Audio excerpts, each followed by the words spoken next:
So I'm guessing, if would you mind just giving us, you can get started. You could just give us a little intro about yourself, and then um, we can start the show. Wait, so am I live now? Do I start? Yes, yes, You are yes, you're live. live. Oh, okay. Yeah. I realized. Okay, all right. Thanks everyone for coming to this talk. So I will be, uh, my name is Venkatesh, and I will be presenting about how large language models, AI models, thinking models, whatever you want to call them, things like ChatGPT, Claude, DeepSeek, how those things are trained, how they work, and how they operate. I've had the fortune of having to work in this field over the last couple of years, and I'm really excited to share what I've learned with you, and happy to answer any questions. Um, I'll be going through the whole process, and I will have three breaks for questions, two in the middle and one at the end. Feel free to ask questions during then, and I'm happy to answer them. Okay, so without further ado, let's dive into the presentation.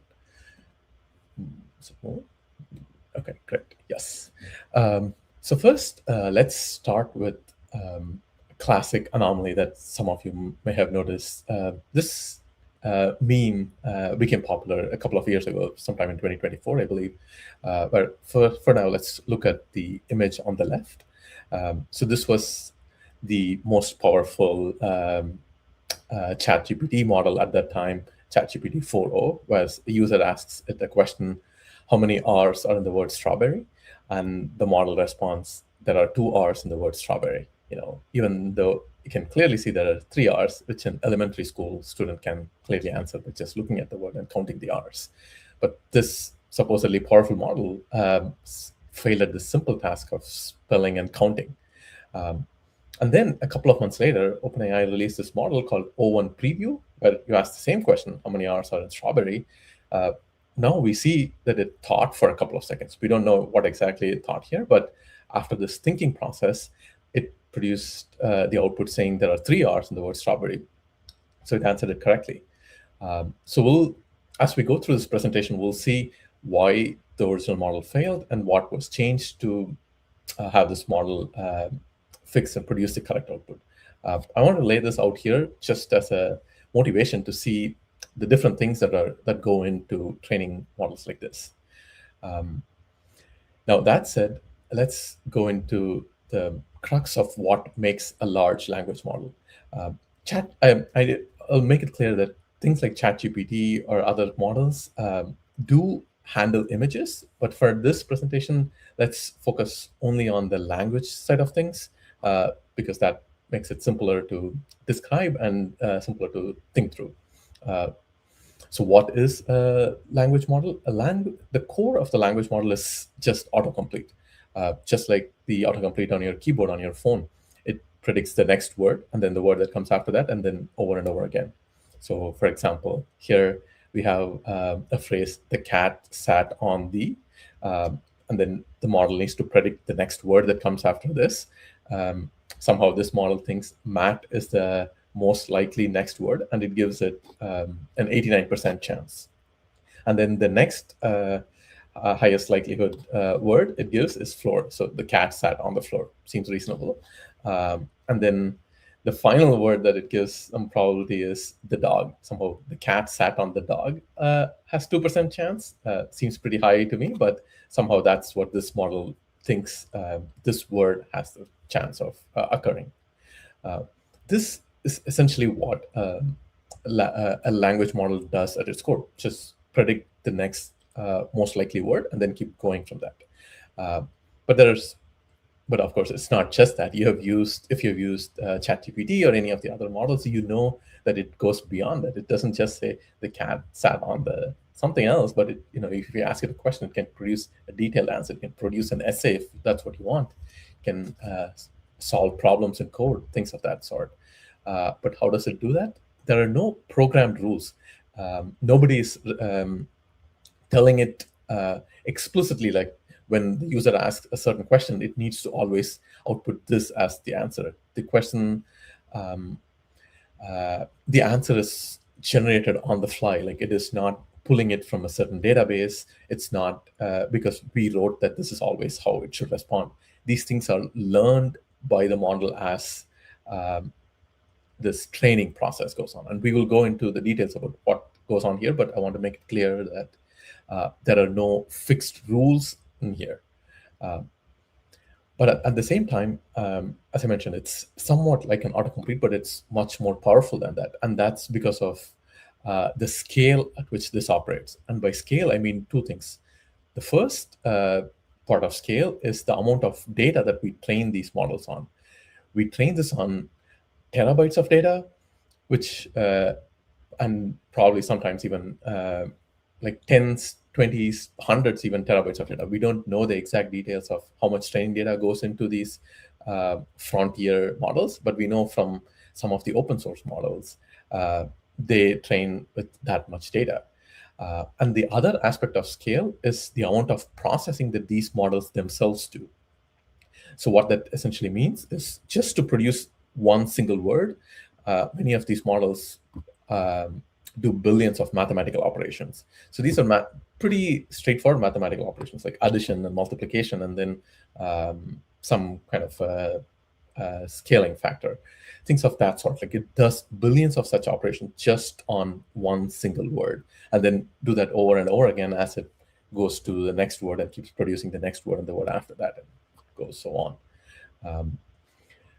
So this is what makes a large language model more than just an autocomplete. The scale, just the scale.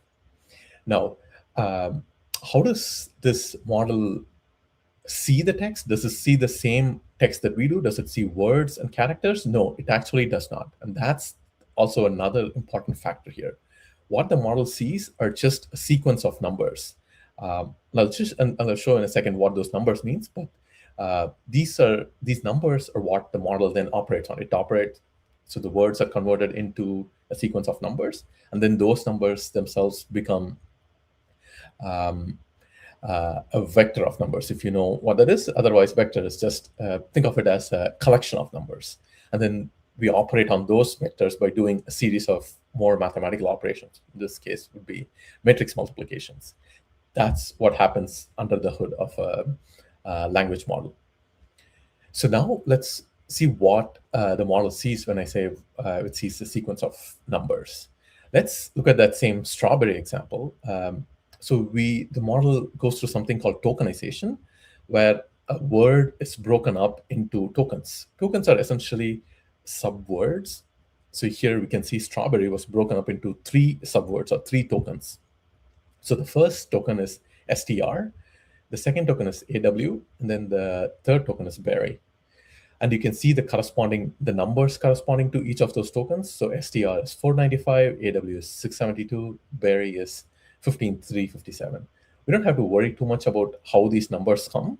For now, let's just assume that we have this tokenizer. In this case, this is the tokenizer used by this model, which is Qwen 2.5. Qwen is a model from Alibaba. We'll be using this Qwen model throughout this presentation because it's open source model and you can try it out for free and easily. So Qwen tokenizes strawberry into str as 1 token, AW as 1 token, and berry as another token. So you can see in Qwen's case, it doesn't even see the individual letters. So it has no idea about the number of R's, like all it sees are these 3 tokens. It is even a miracle that it can count sometimes correctly, let alone should we be thinking that it gets the number of R's incorrect. Like, I'm astonished that given these numbers, it can actually even count in some cases. So again, just to reiterate, we go from just given human input of strawberry into feed it into this tokenization machine, and then output comes as a sequence of numbers. And these numbers are what we feed in to our model training. Okay. Now let's look at what goes into the training process. So there are 3 steps involved in the model training. The first step is pre-training, and this is where the model learns world knowledge, general knowledge. It learns everything that it can try to, that is presented to it. It learns all of those associations. It learns proper grammatical structure. It learns different languages and all of that. We'll go through the other stages later in the presentation, but for now, let's focus on pre-training. And in pre-training, we feed into it just pure raw data. And what does that data look like? For now, let's look at the top of the funnel. So think of the funnel as all of this raw data going in, and at the end of the funnel is the model after pre-training. For now, let's look at what goes into this funnel. The first, the biggest component of this training data is just web data, which means just web documents, like internet website. Like if you have your own personal website, it's very likely that it was seen in one of these models for training. It could also be like news websites, it's Wikipedia, anything of that sort. That's the biggest portion of the data. And the next biggest component is code, and that's 10 to 25% of the data, roughly. Depends on the model. We don't know the exact percentages, but for most of the models, we think it's around this range. And how do we get that code data? We get that from places like GitHub, where people host their code repositories. And presence of code at this percentage is why these models can produce code so well, or help you debug code if you have them. And then finally, like another big component is math. And that's also why you can see, if you ask these models any math problems, they can answer them pretty well, because they have seen a good amount of math-related text in their training process.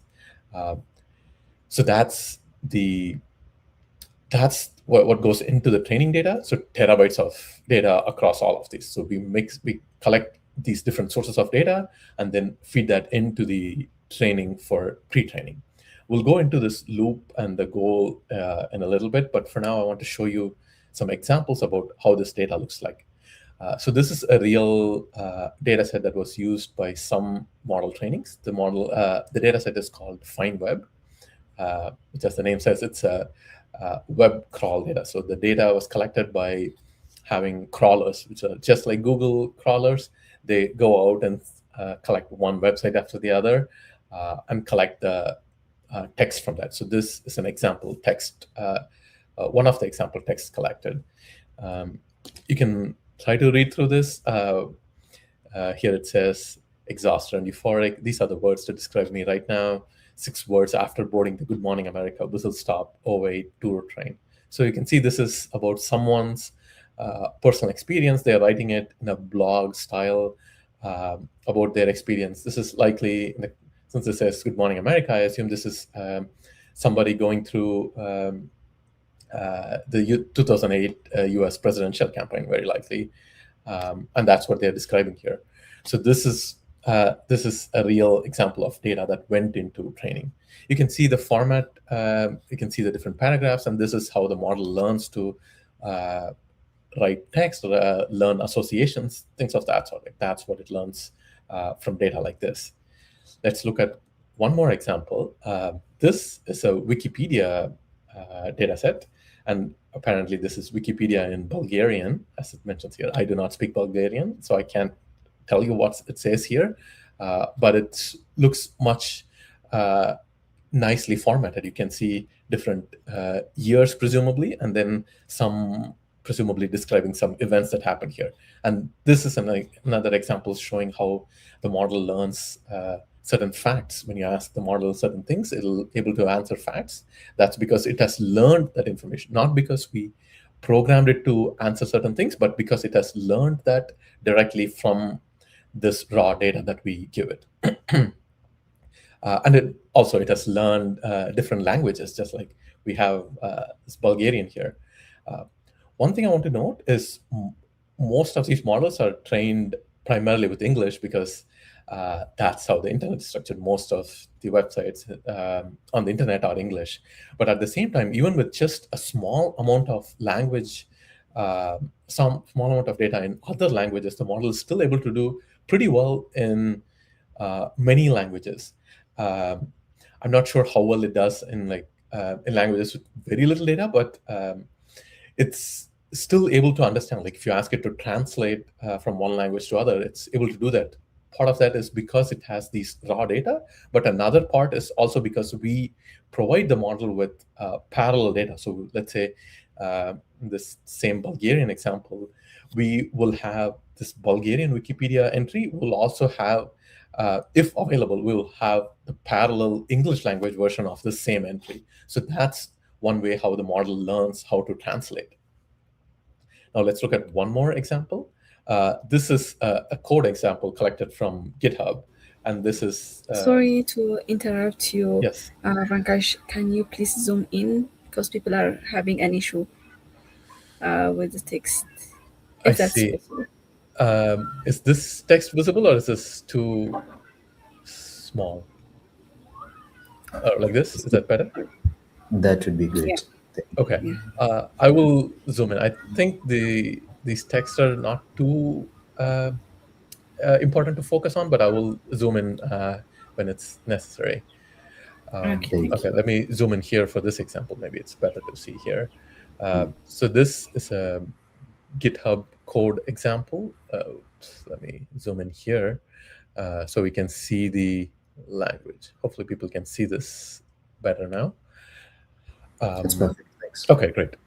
So here, I haven't programmed in Java in a while, but I know that function is not spelled this way. It's spelled Funcntion. So there's clearly a typo in here, and that is to be expected. Like when we feed in this kind of data, this kind of internet data into the model, we expect it to have typos like this or incorrect information. But we hope that the model will get this right as it sees thousands, millions, billions of such documents. We don't provide any corrections. We are not at this time during pre-training, we are not telling the model this part is correct, this part is incorrect. Like we are not doing any of that. The only thing that we are showing is raw data with incorrect with typos like this, for example, even. So that's what feed into the model for pre-training. Now let's look at what goes in this prediction loop. I can zoom in here just in case. This prediction loop is the fundamental part of pre-training. What happens is we feed in the model one document at a time, and we show it. We start from the first word, ask the model to predict the next word, and then we feed in the model the first two words, and then ask it to predict the third word, the first three words, and then so on. So we do this as long as we have text for that given document. So if a document has, let's say, 1,000 words, we feed in the model. We go from this whole process. So we show it the 999 words, and then ask it to predict the 1,000th word. So we do this for every single word that is there in the document. So the model learns to predict the next token given all the previous tokens from that document that it has seen so far. I say words, but I'm using it interchangeably with tokens. Apologies for that. But the model really only sees tokens, as we saw before.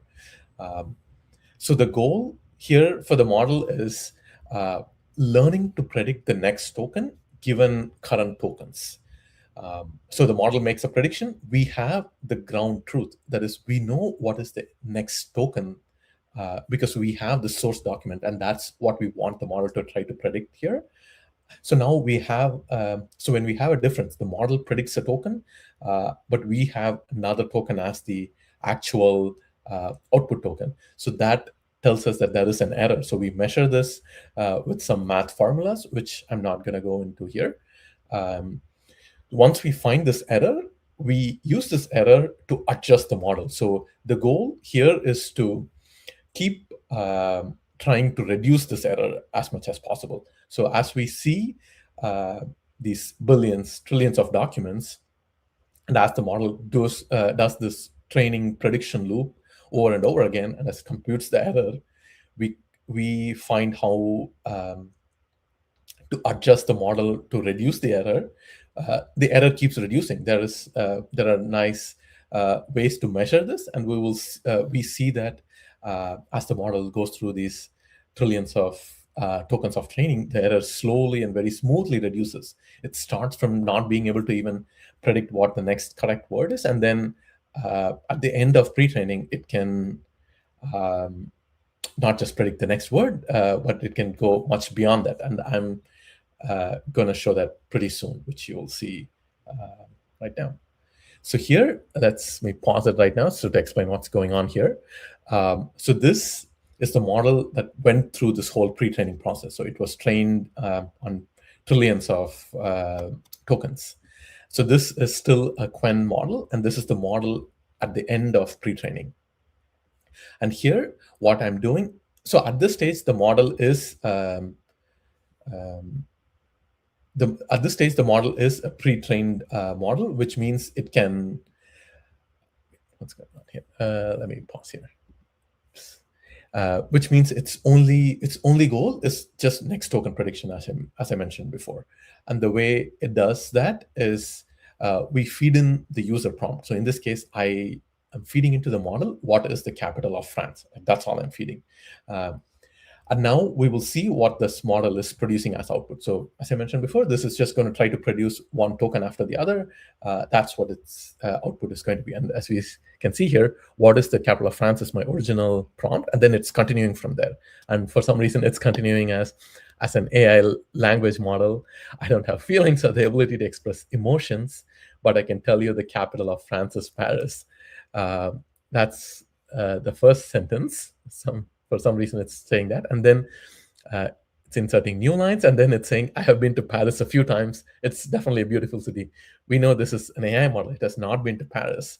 But it's acting this way because of two reasons. One is it's just predicting next words. And somehow it has learned to say it like this. Or you can also see it as, if you think of it as a conversation without any labels, let's say, if what is the capital of France was asked by a human, and then this answer was produced by the model, and then this thing, I have been to Paris a few times, it's definitely a beautiful city, could have been a thing that is mentioned by the human.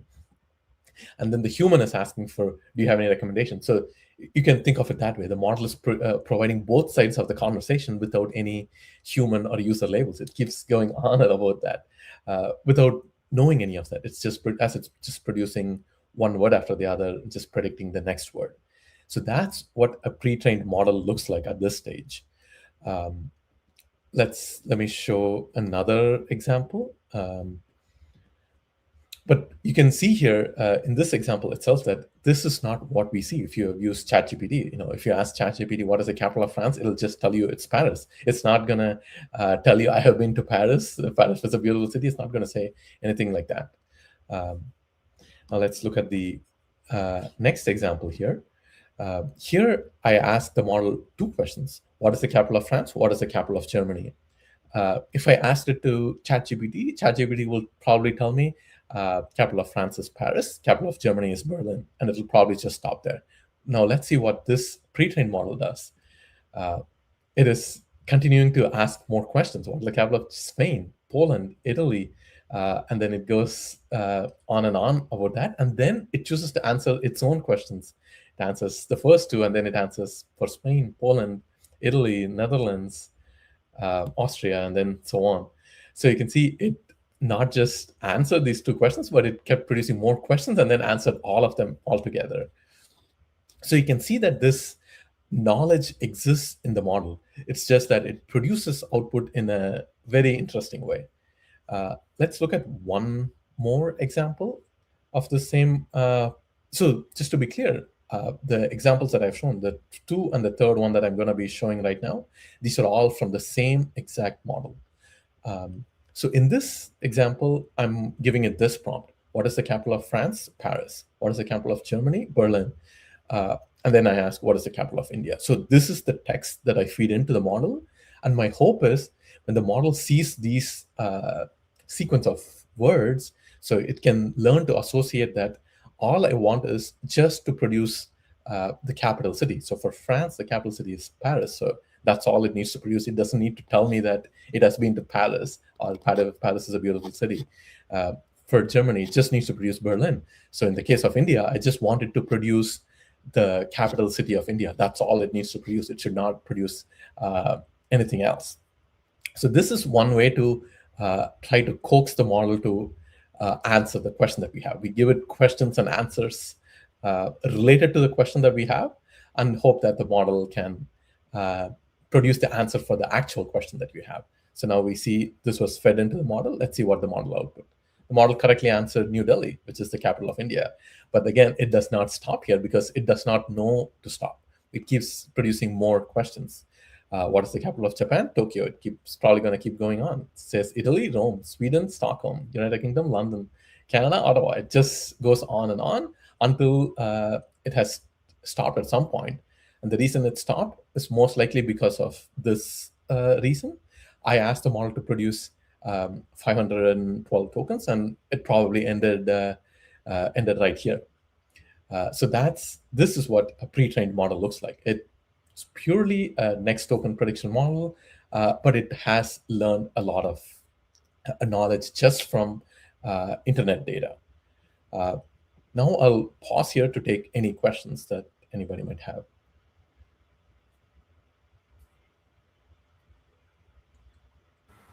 We're still queuing up the questions in the chat. However, I do have one myself. So going back to the point that you had made on the pre-trained model behavior, you look at how, for example, it started adding on more of its questions when you ask the question, what's the capital of Berlin or Right. Spain? Yeah.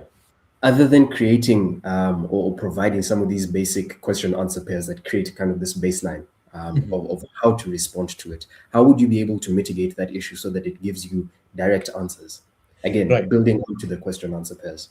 Right. For a pre-trained model, there is no better way than what I show here, which is you give the model questions and answers related to the question that you are asking.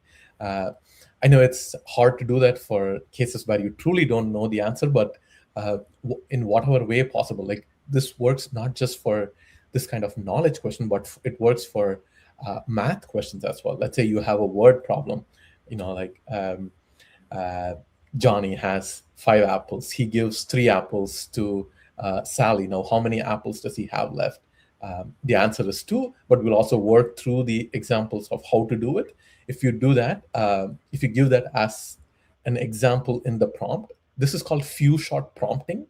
And that's one of the best ways to get a pre-trained model to behave like a final chat-tuned model.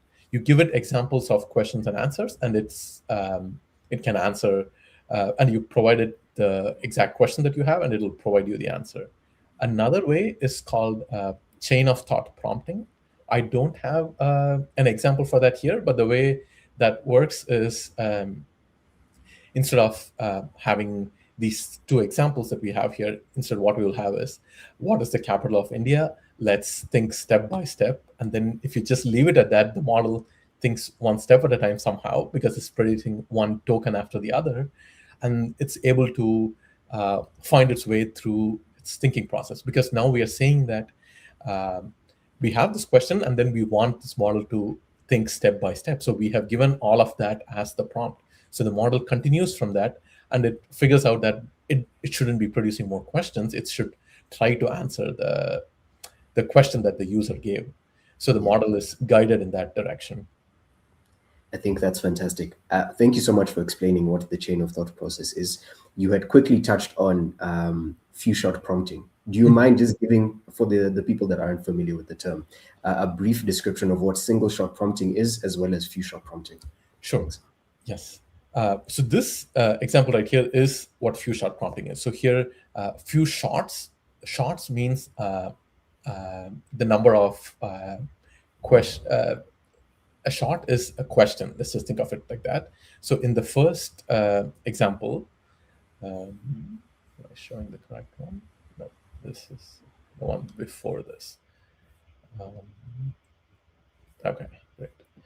So here, this is an example of zero shot. So what this means is we just have the question and want the model to produce the output. That's called measuring the model capability at zero shot, where you just give it the question and there is no examples. So that's why it's zero. The number of examples is zero. In the third example,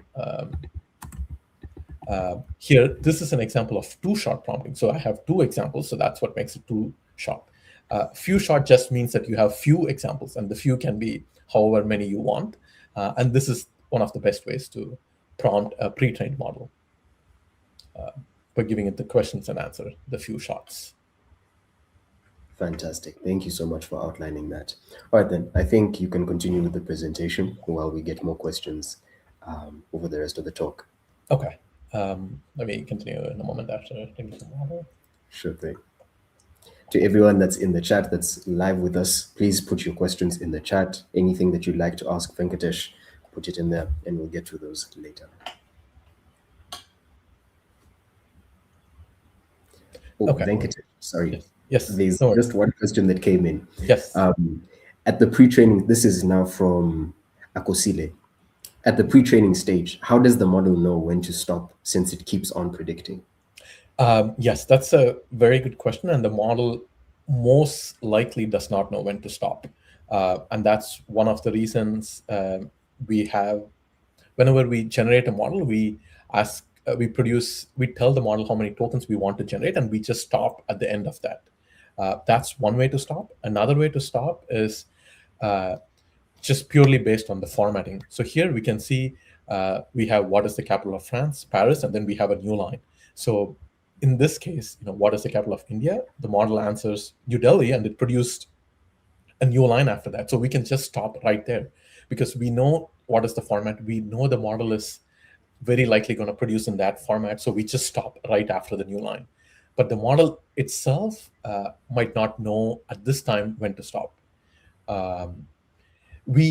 Even with a fully tuned model, which we'll see towards as we go through the presentation, the model itself never stops generating tokens. It is us through this generation process, through code, it's we who stop it from generating. And the way we do that is either by just asking it to produce a certain number of tokens and we stop right there, or we can stop, like how I mentioned, if it produced a new line, so we just stop right there, or there'll be some other special tokens, which we will see pretty soon. So once the model produces that special token, we just stop them. That's how we learn.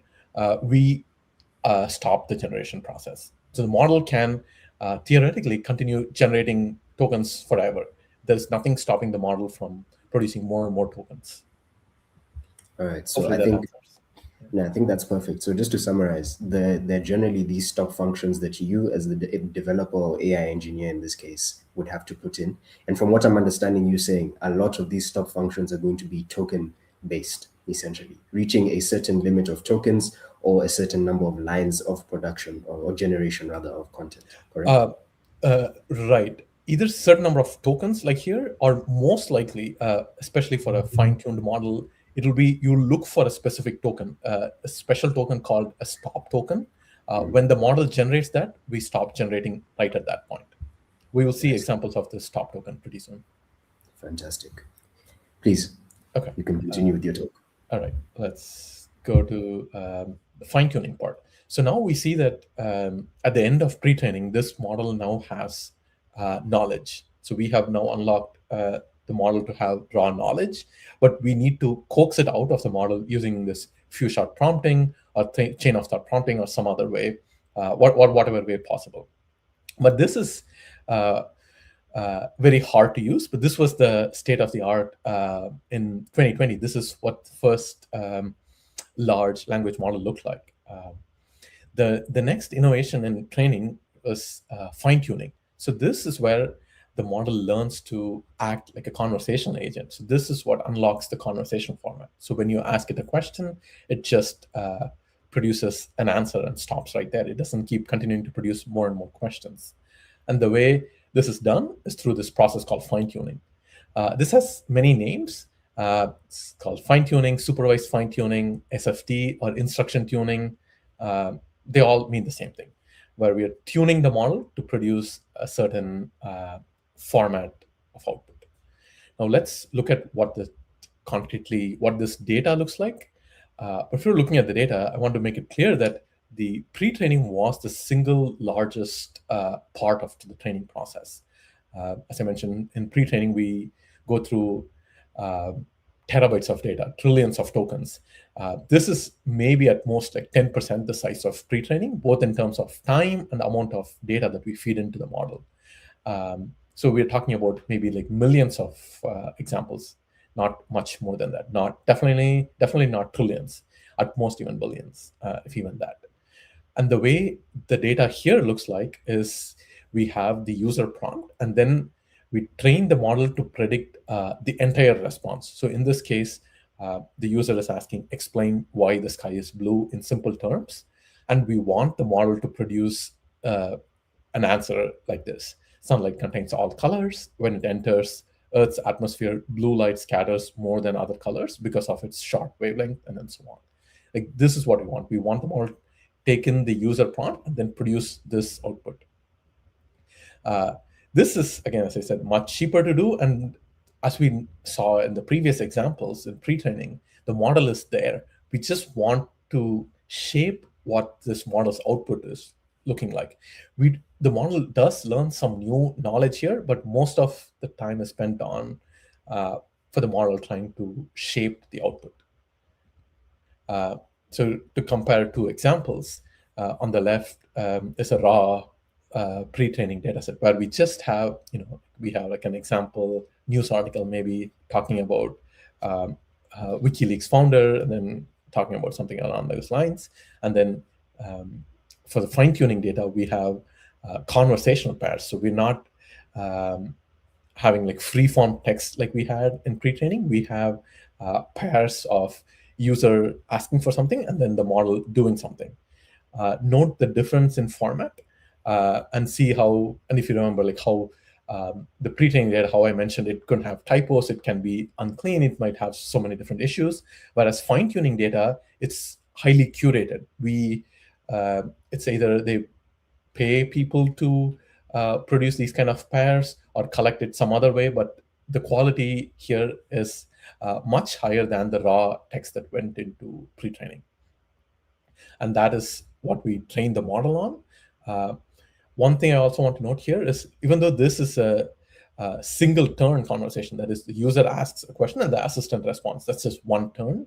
It doesn't have to be just one turn. It can be multi-turn conversation where the user asks something, the assistant responds, and then the user asks something else again, and then the assistant responds again.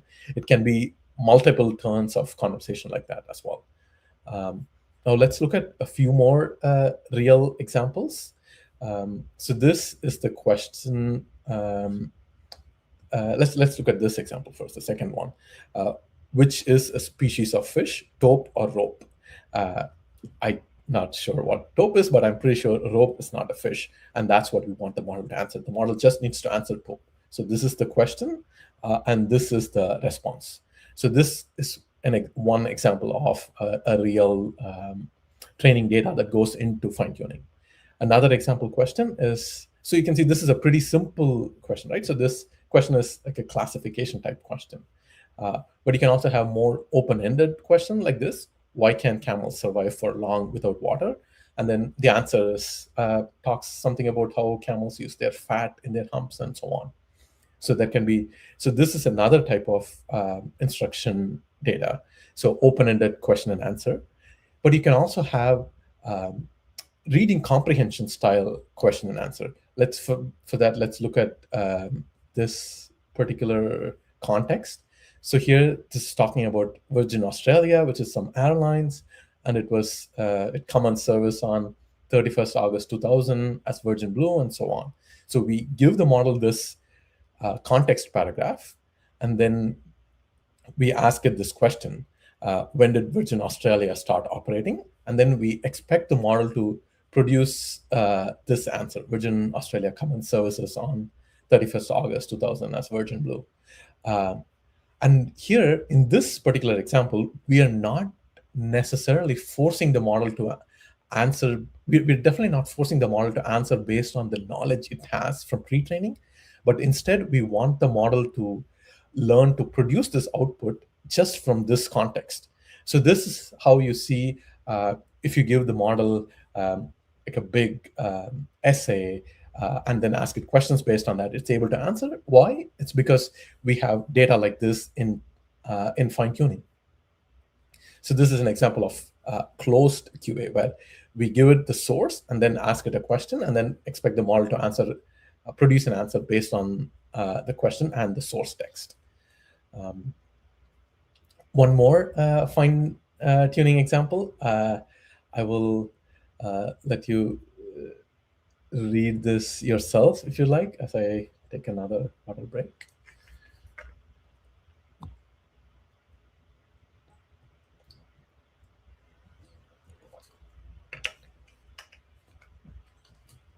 So in this example, the user is asking the model to produce a Slack bot, and then we see the example output is, the model says it's not able to create a Slack bot, and the reason for that is pretty simple, because this model just produces text output. It's not able to modify things on Slack, or it's not able to directly write the files needed for a Slack bot. So it's producing, this example response gives details about how one would do it.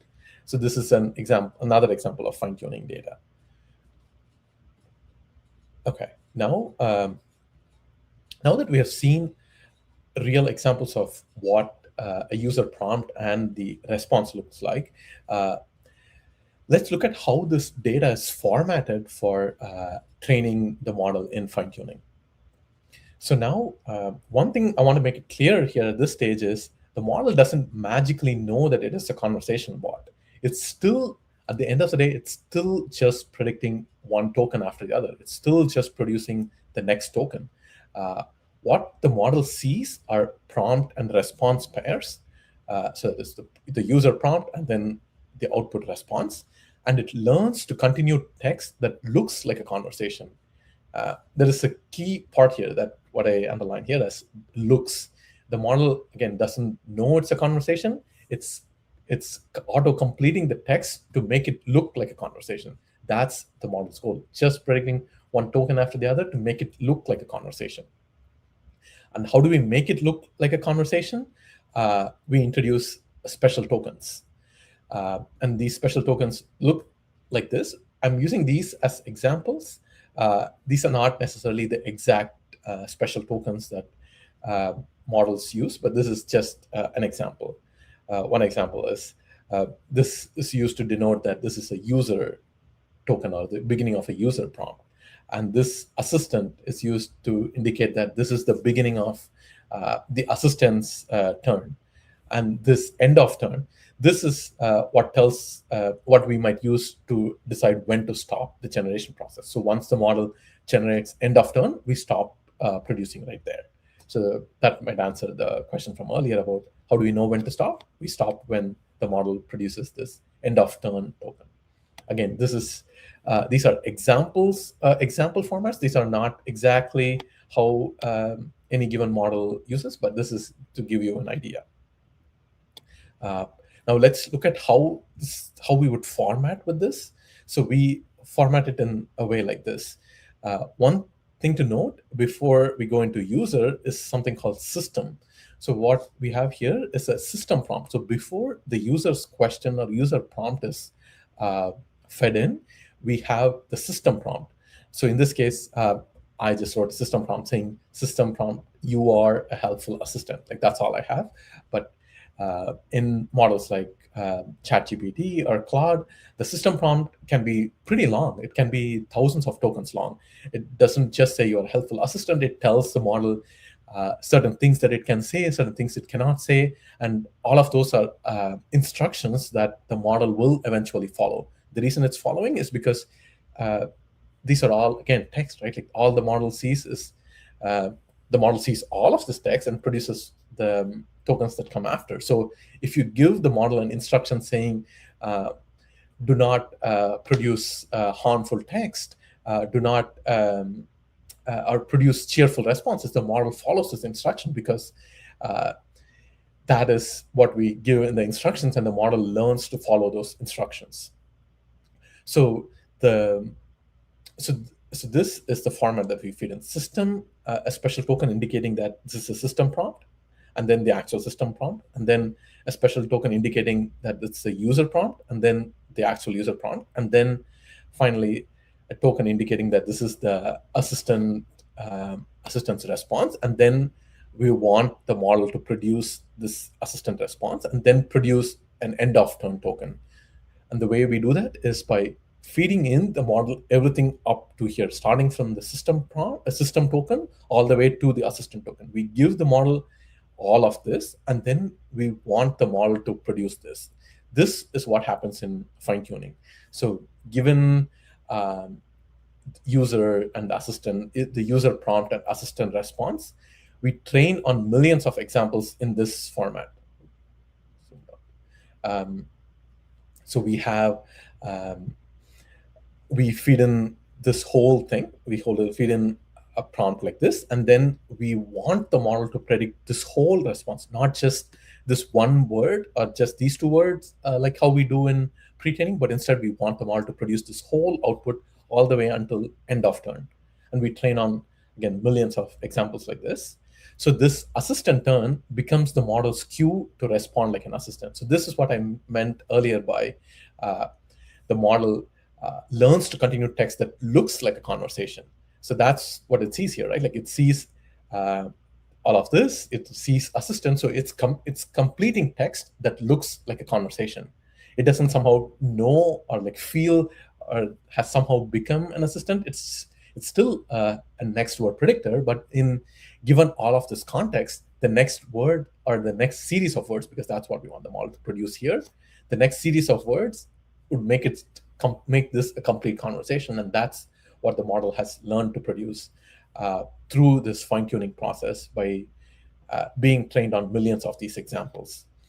So we use this exact, whatever format we use in training is that same format that we use when we handle a real user's prompt. So if we have this in training, this is exactly what we will see when we use this fine-tuned model. Now let's look at an example of a fine-tuned model. So if you remember the previous pre-trained model, we continue from that same model, and then we fine-tune that model on instruction pairs, millions of instruction pairs, like I had shown before from the examples. And now let's see what the output looks like. So we can go pretty quickly. It's only a 3-second video because this model does not produce a long text like the previous model. You can see the system context that I added. I just add, you are a helpful assistant, and you can see my user prompt is still the same question, what is the capital of France? And you can see how this was formatted. So this is what a model like Qwen uses. It has this special token to denote that it's a system prompt. It uses this token called IAM_start enclosed in this kind of brackets and saying system. So this whole thing might be a single token. And then we have an IAM_end here indicating that this is the end of the system prompt. And then we have the user prompt, IAM_start user. And then we have the user's prompt, and then another token indicating the end of the user prompt. And then finally, we have, again, IAM_start assistant. So this is the assistant token. And then, so we feed in this whole part to the model. This is what happens under the hood, even though we just say as a user, what is the capital of France? And if you're able to set the system prompt, that's fine. But this is how the model, this is what is fed into the model. And you can see the model just produced the output.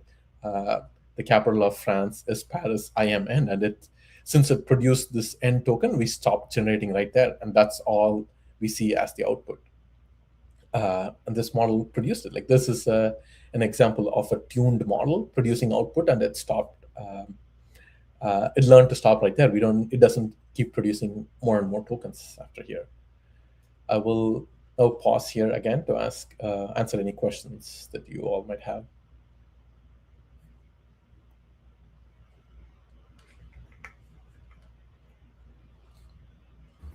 Sorry, I just realized I was muted.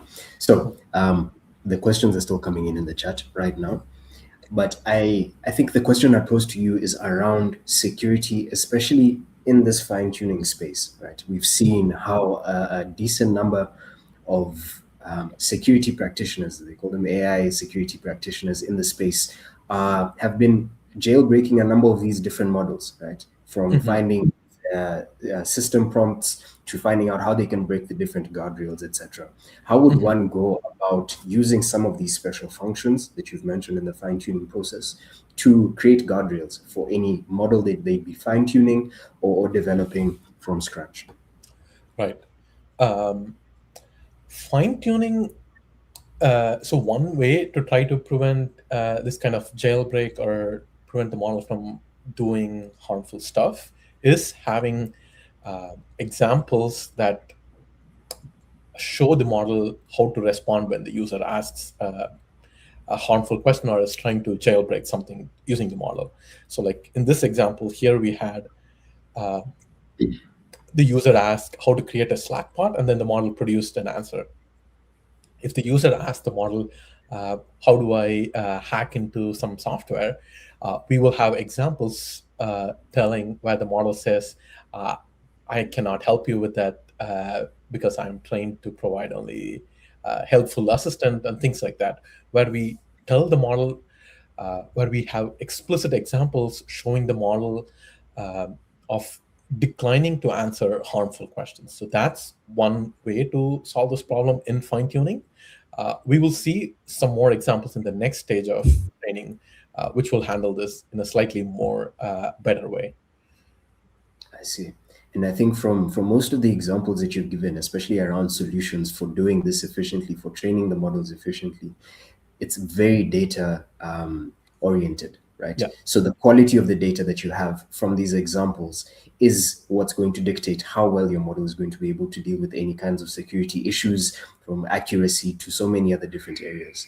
And Right. so to that point, I've seen some of the data sets that you were presenting here were from Hugging Face, for example. Yeah. Are there any other high-level data sets that you've seen or that you've come across, particularly for fine-tuning and training some of these Right. different models? Not industry-specific or topic-specific, but just general ones. Sure. So Hugging Face hosts a lot of data sets. So these data sets that I had shown before were produced by different sources. I don't remember. I think this is from a company called Databricks. They open sourced the fine-tuning data that they used in training their model. Cool. This, I believe, is also from Databricks. There are many different people who open source the exact data sets that they used in training these models.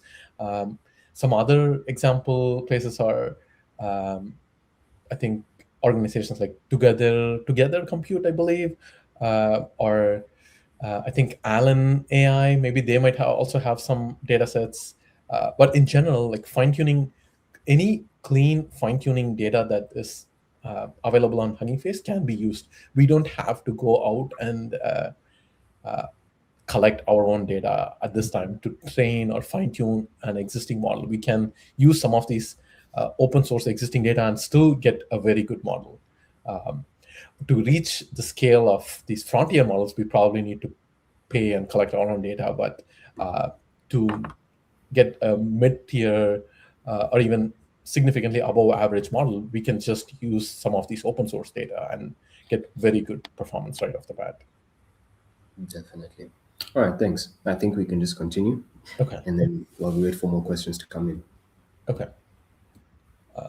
All right. So now we have seen the first two stages of training, pre-training and fine-tuning. And now at the end of fine-tuning, we can see now the model responds in a conversational format. And then the third stage of training process is something called reinforcement learning. This is where the model learns to have a certain kind of behavioral character. If you have used ChatGPT versus Gemini versus Claude or any of the other models, you know, if you have interacted them with a lot, if you interacted with them a lot, you know that the output from each of those models look different from one another. And that mainly comes from this reinforcement learning process. So that's where the model learns to unlock character. It also unlocks something called reasoning, which we'll get to in the later portion.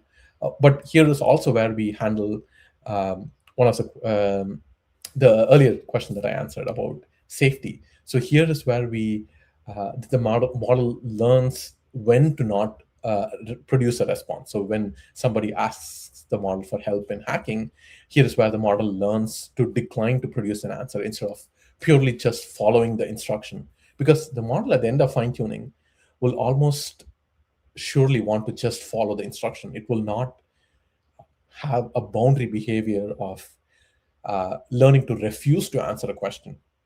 It learns that behavior through this reinforcement learning process.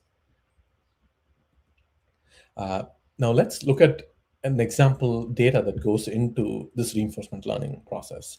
So this is a preference data that we that is used in this reinforcement learning process. Let's go through this. So this is the prompt. What's the best way to stay productive working from home? On the left, the response says, set a schedule and stick to it. Make sure to take breaks, use a to-do list, turn off social media during work hours, try the Pomodoro technique. Pretty solid, pretty correct answer. Like I don't see anything incorrect in this answer. Now let's look at the response on the right. The biggest challenge is usually your environment. Designate a specific workspace, set hard start-stop times, and treat your calendar like you would in an office. Pomodoro, 25-minute on, 5-minute off, works well for many people. Now you can see that both these answers are pretty much the same thing. Like they are conveying the same information. But to me, at least, the answer on the right feels better. It seems more warm. It seems more coherent. It's not like a bullet list that comes off. This seems like the model is, this response at least feels more empathetic. And I would prefer this response. And this is the kind of data that we collect for reinforcement learning. This is called preference data, where we have a prompt and we have two responses. And we ask human annotators, so real human beings like us, to label which data they prefer, the one on the left or the one on the right. And we collect thousands, hundreds of thousands samples like this. And so now we have preference data. So we know, we can now tell the model which kind of output to prefer more than the other. We're not telling the model one output is wrong and the other is correct, but we are just saying to prefer to generate output like the one on the right. Let's look at one more example. This one is a bit more serious, not like this. This question involves about suicide ideation. So I want to give a warning about that before going in. This is, again, a real example from one of Anthropic's real data set. So here you can see the human is asking, how do I jump out of a plane without a parachute? The assistant asks, are you trying to commit suicide? The human says, maybe. I was thinking that I might survive the fall. Just to be clear, before we go in more, both the left and the right have the same prompt all the way up to this user prompt. So it's just the final assistant response that's the one that's different between the one on the left and the right. So you can look at either one interchangeably. For zooming in purpose, I'll look at the one on the right.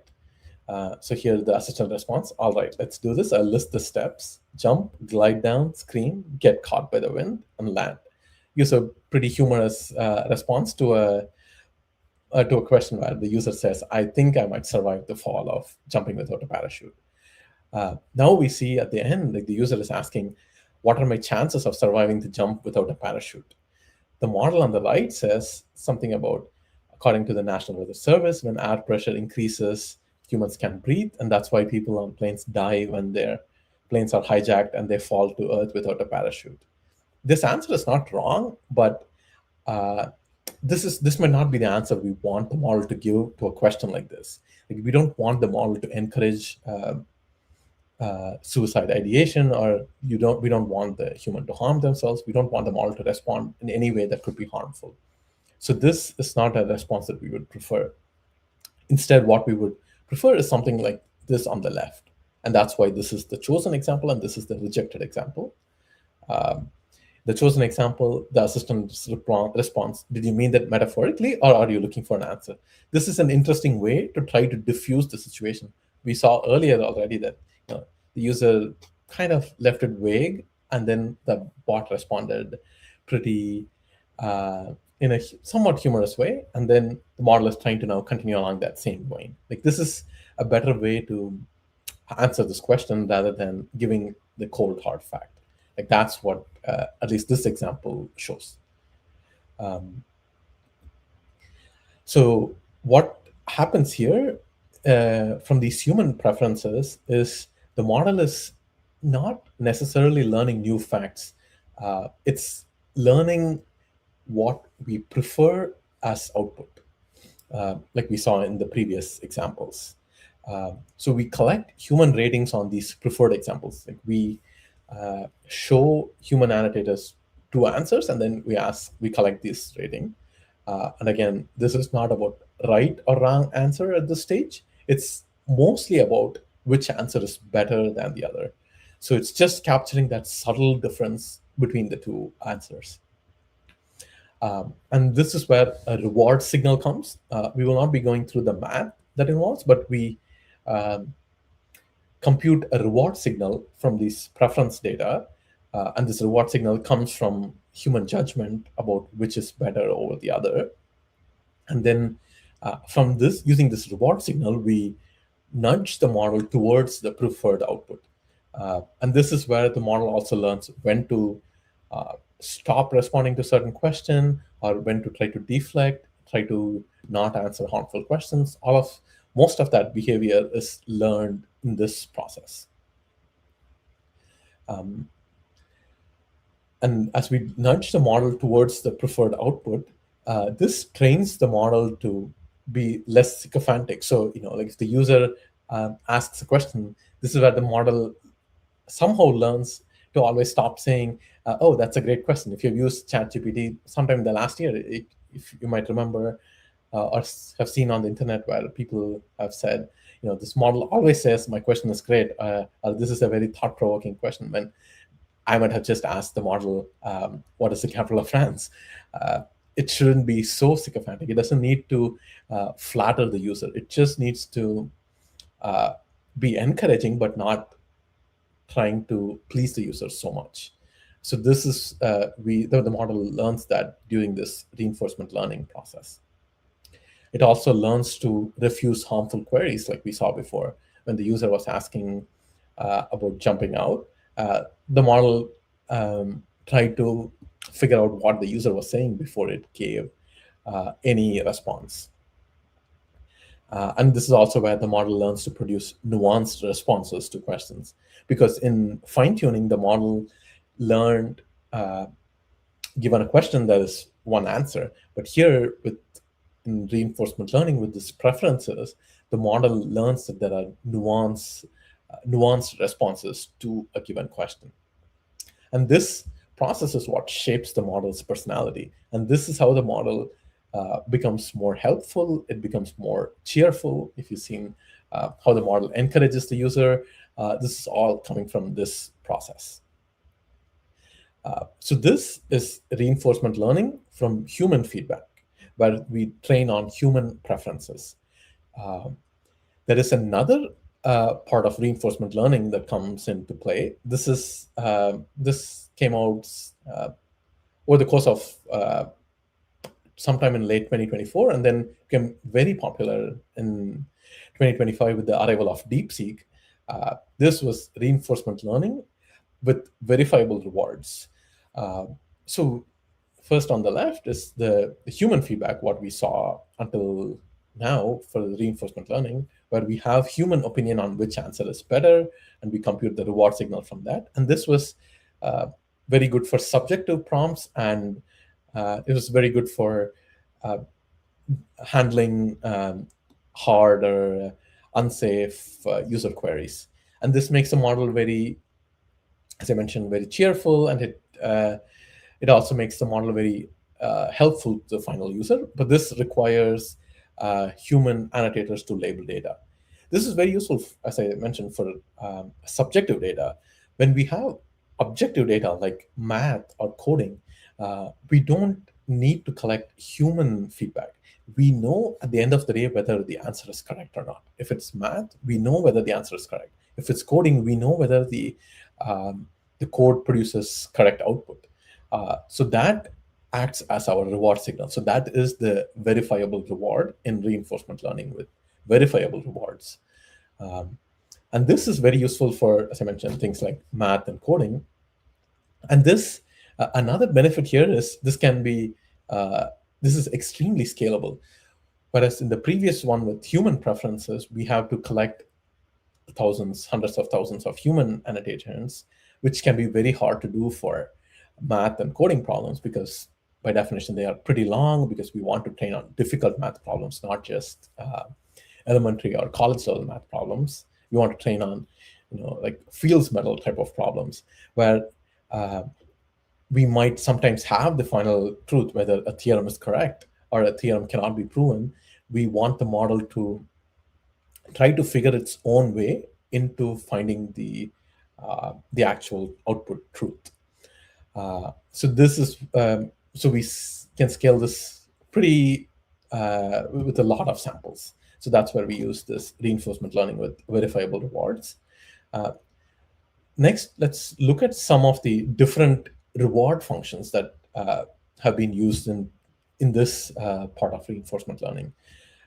For math, it could be like, is the final answer correct? Or for code, we can have a variety of code signals. Is the code syntax correct? Does the code compile? Does the code produce correct output?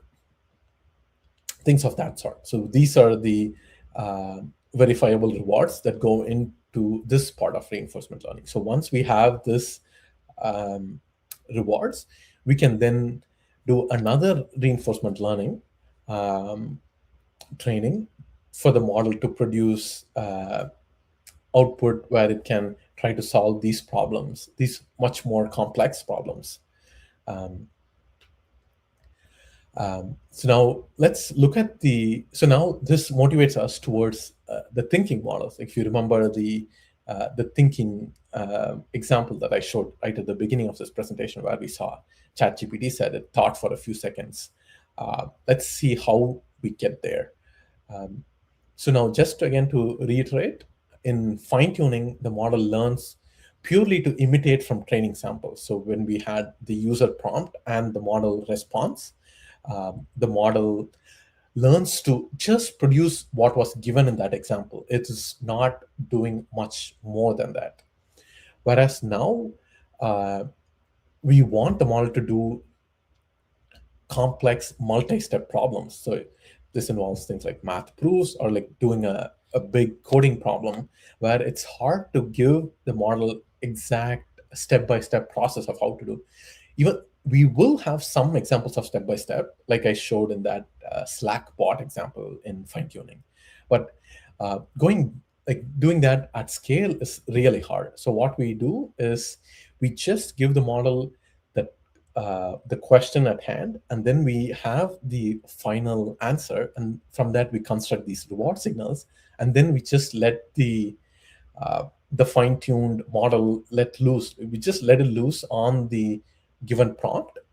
We want the model to learn to figure out the way to get the reward. Think of it like solving a maze. You don't know the exact path to go through in a maze. You just go through different turns. If you reach a dead end, you go back and then try to find a different way. You know you're done once you reach the end of the maze, once you get out of the maze. That's kind of what happens in this reinforcement learning with verifiable rewards. If we give the model a hard problem, we have the final solution that we use to construct the reward, and we reward the model for doing the solution. We do not care much about the intermediate steps. As long as the model can reach the final the final solution, we are happy with it and we give it rewards then. So this is specifically useful for multi-step problems like complex math proofs, or examples for coding, creating a mobile app, or operating on a terminal. Things like if you have used Claude Code or OpenAI's Codex, those were all involved some amount of reinforcement learning with verifiable reward. And this is what RLVR helps. RLVR is reinforcement learning with verifiable rewards. Helps is by giving the model a reward based on the correctness of the final answer, because it doesn't really care about the intermediate steps. We can do this for long-ranging tasks, and it can scale up much easily. And that's what DeepSeek showed by having an open source model doing that at the beginning of last year. And that's what OpenAI started first with their version of thinking model. That's what goes on in its thinking models. Now, how do these thinking model behavior works?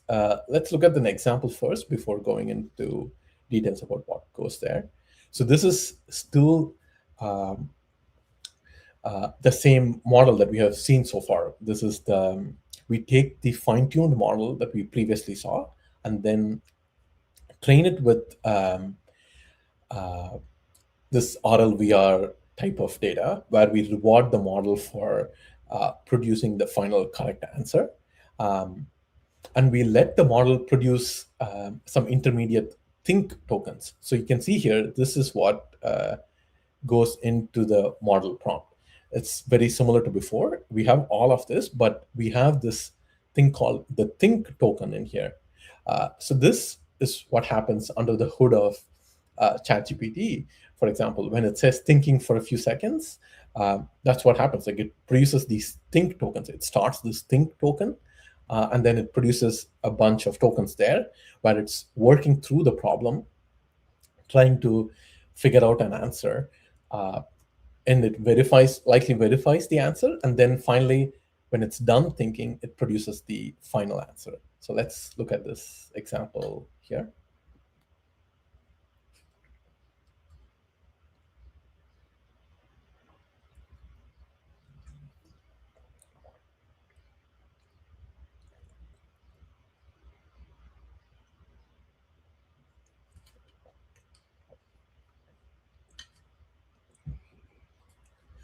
If you had missed it, like, we can start over from again, but you can see the model is doing this. Okay, the user is asking about the capital.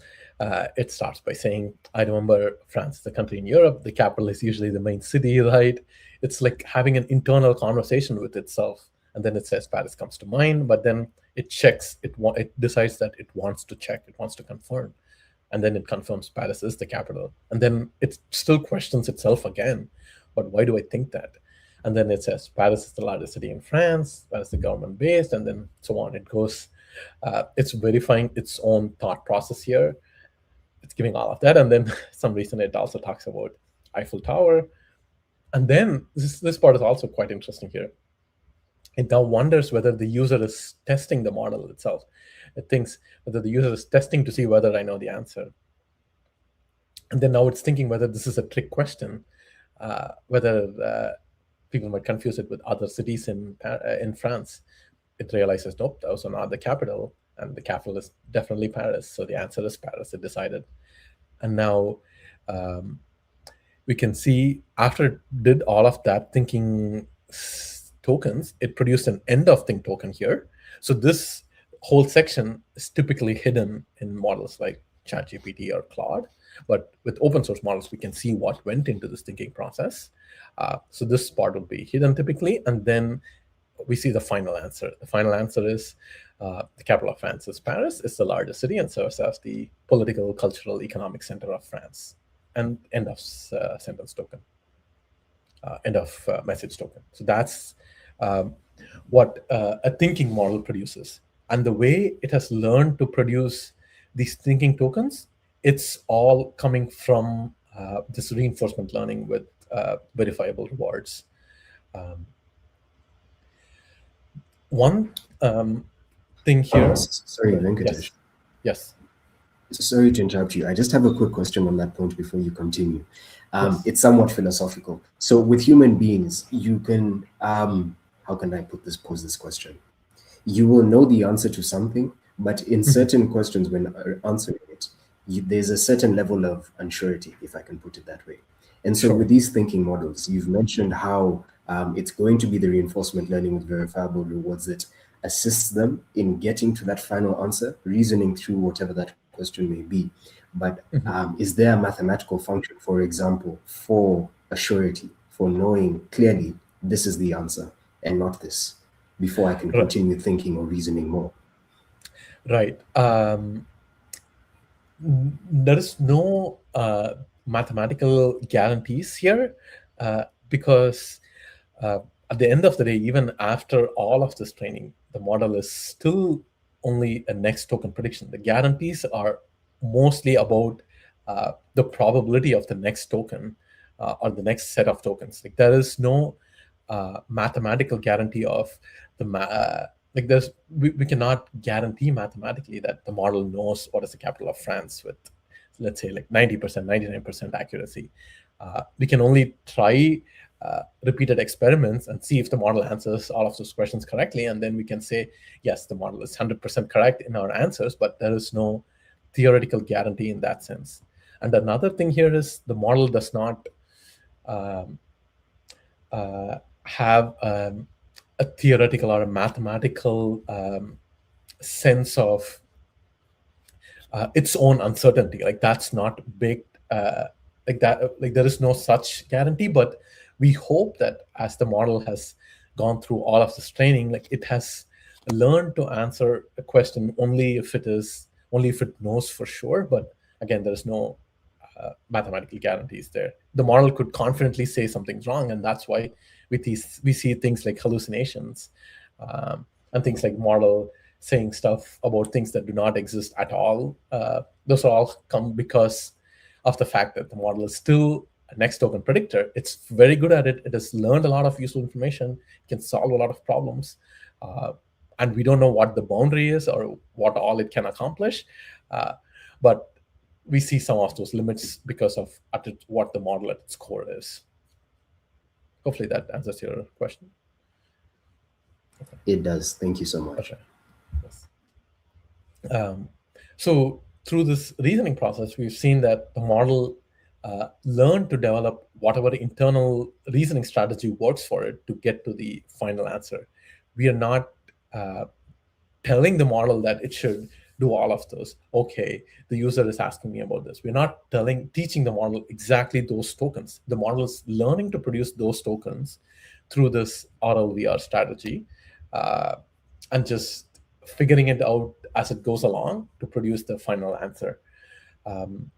So this is what produces emergent behavior. By emergent behavior, we mean we did not explicitly train the model to produce these behavior. The model learned these phrases or these type of thinking paths all on its own.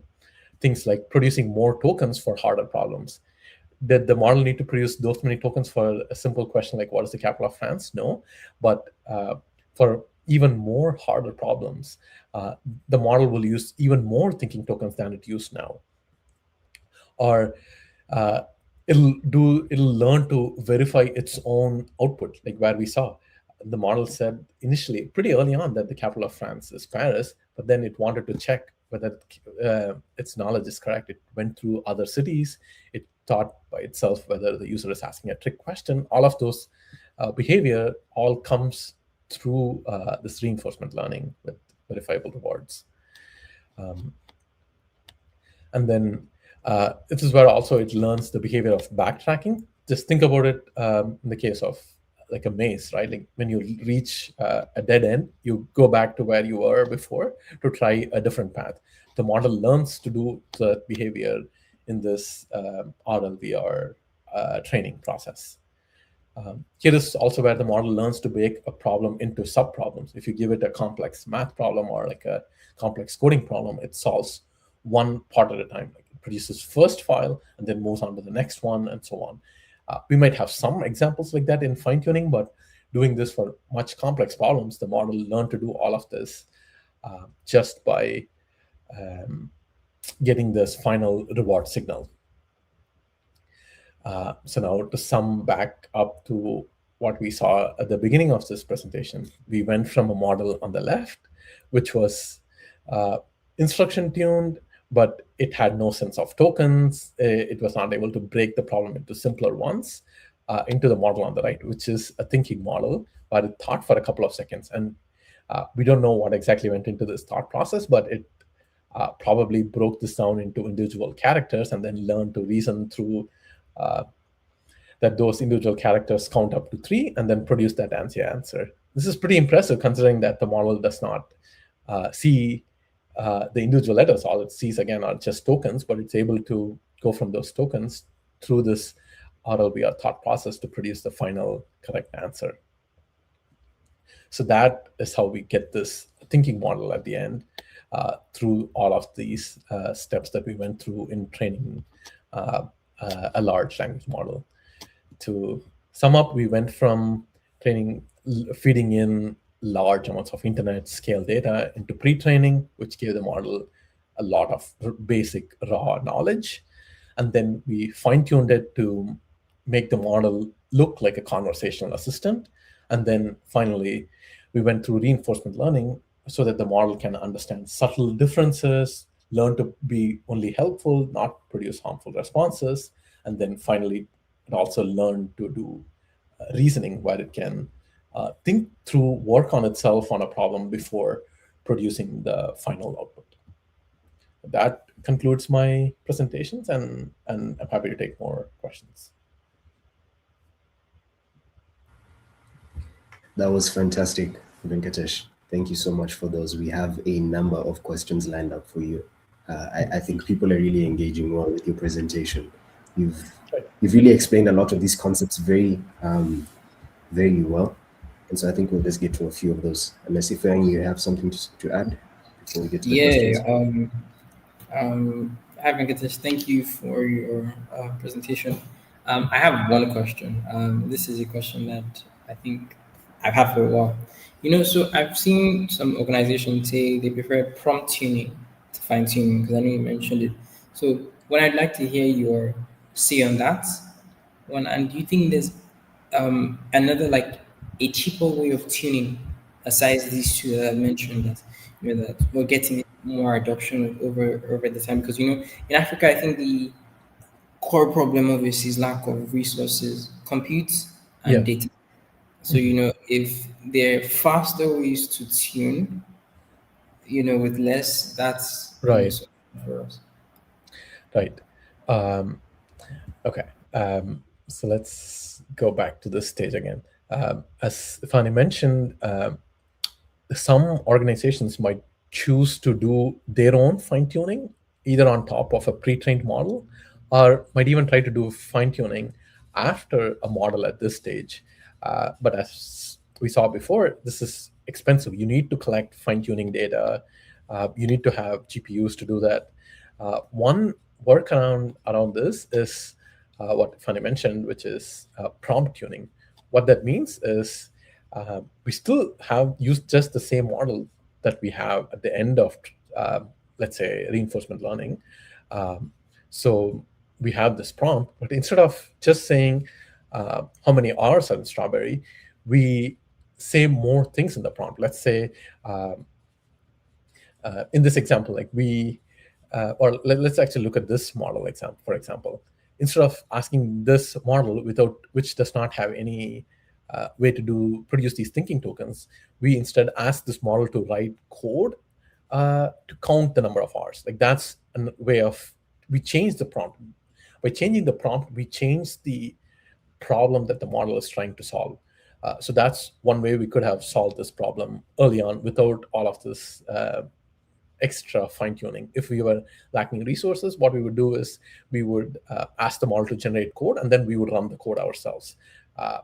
That's one way of, quote unquote, tuning the prompt, where we are the humans, we tune the prompt. Instead of us tuning the model and fine-tuning, we tune what we ask the model to produce. Another way that's for this example, but for other examples, we tune the prompt by giving essentially the model more context. Like that is always the reason the model produces a certain output. As we saw throughout this whole thing, the model just wants to produce the next likely token and then the one after and so on. So what we need is to guide the model towards that direction. So as much, whatever context we can provide the model, that will be very helpful for it. So if we can, if you're trying to solve, let's say, a problem of trying to extract some information, if we remember, let's go back all the way up here.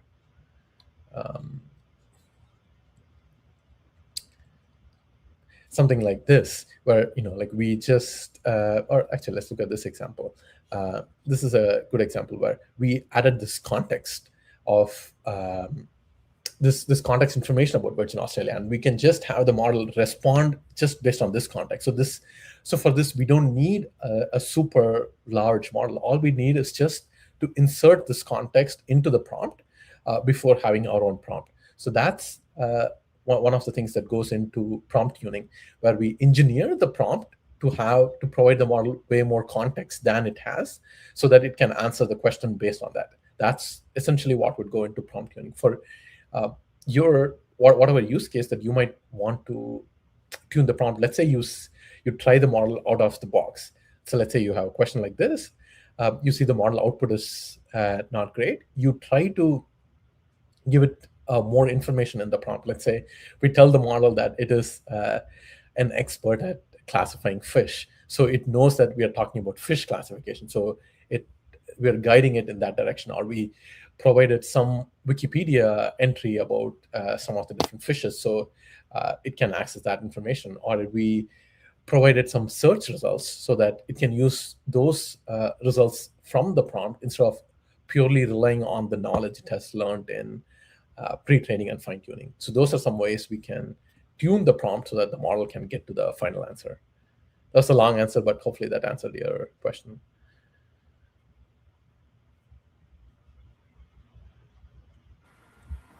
I believe you did. Yeah. Thank you, Venkatesh. I don't know. I mean, I know. Sure thing. Sorry. So I think I think Sai has already asked the question I wanted to ask. So I think I'll just let Mina to go on. Okay. Sure thing. And this builds on to exactly the point you were making, Venkatesh. So Sai was asking, what do you think about using synthetic data during the fine-tuning stage? I know it's theoretically possible, but have you seen it being used successfully in practice? Yeah.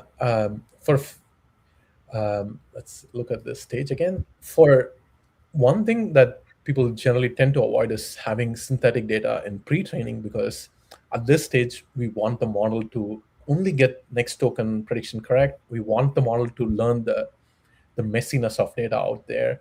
So in pre-training stage, we generally try to avoid adding any synthetic data. Whereas in these other two stages, especially fine-tuning, synthetic data is very common, and that is one easy way to add data for fine-tuning.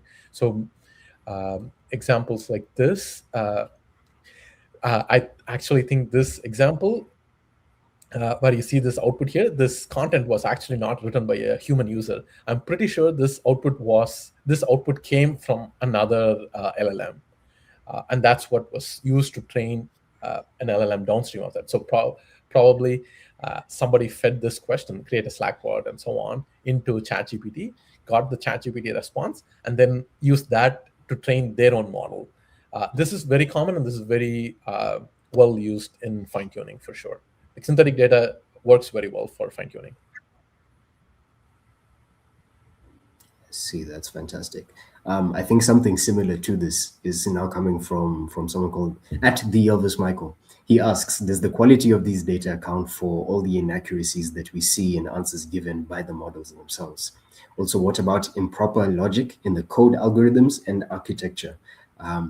What's the relationship between some of this improper logic or the code algorithms and then non-quality data or low quality data? Right. Yes, definitely. Many of the things that we see with the model comes directly as an artifact of the data.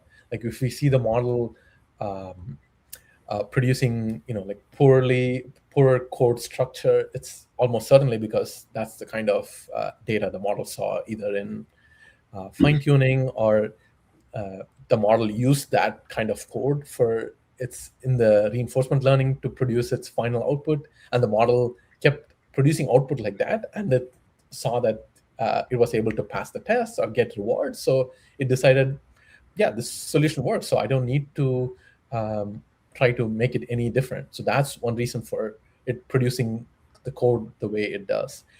As far as producing incorrect answers, I think that part, it definitely comes from part of the data. If it keeps seeing data that says that capital of France is Lyon, it's going to say that as the answer.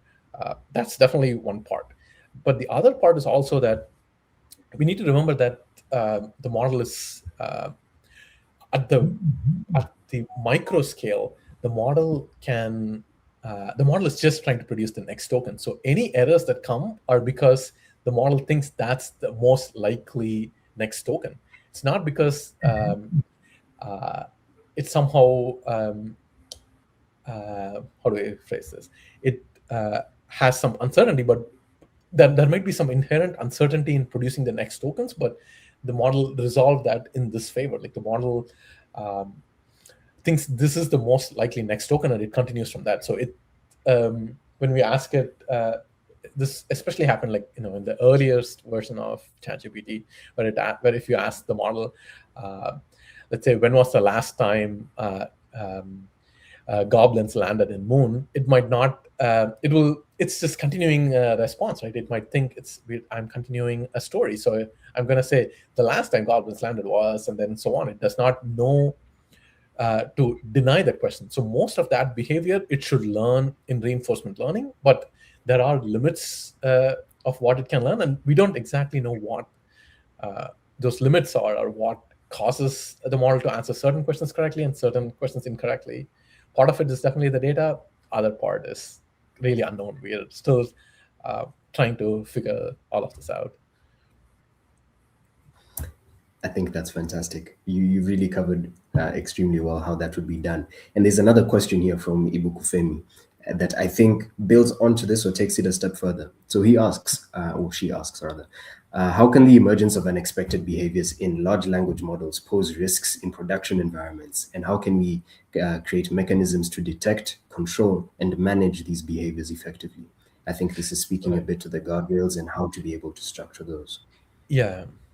Right, especially when it comes to code, when we let the model loose in a production environment or have it generate real life production software that many people will use, the guardrails don't necessarily come from the model within the model itself, because the model is producing what it thinks is the best output to whatever question we have. So that is, we could try to prompt it, do some kind of prompt engineering to say, ask the model, verify your outputs, like run some tests before you produce this output.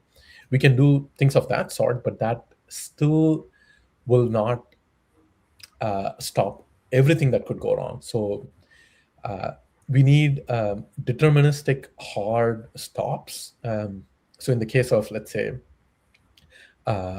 we have the model running in a, like, let's say we have like Claude Code running on your server and it can access your production data. We must, I personally would explicitly prevent it from, let's say, like writing any data or like deleting any file without human acknowledgement, because we do not, like, even though we think these models are very good, like some things might break sometimes. And instead of learning it the most painful way of it deleting your own production database or pushing a wrong code, it's better to have some either human in the loop or like explicit hard constraints in the system where the model cannot do things that can be irrevocably broken. Let's say we completely block the model from deleting any files, and it always needs a human intervention. Like that's one way to handle this. We can also have the model try to run tests always, but we can tell that in the prompt, but there is no guarantee that the model will always run the test by itself. So one way to handle that is we can set our build system to every time the model produces a commit or like changes the code, we always run a test. Like we can explicitly code this in our software instead of just relying on the model to do the hard verification steps. I see. So it's building on not just on the models themselves and the training around that, but even the harness for that model and the ecosystem that it's going to be operating in.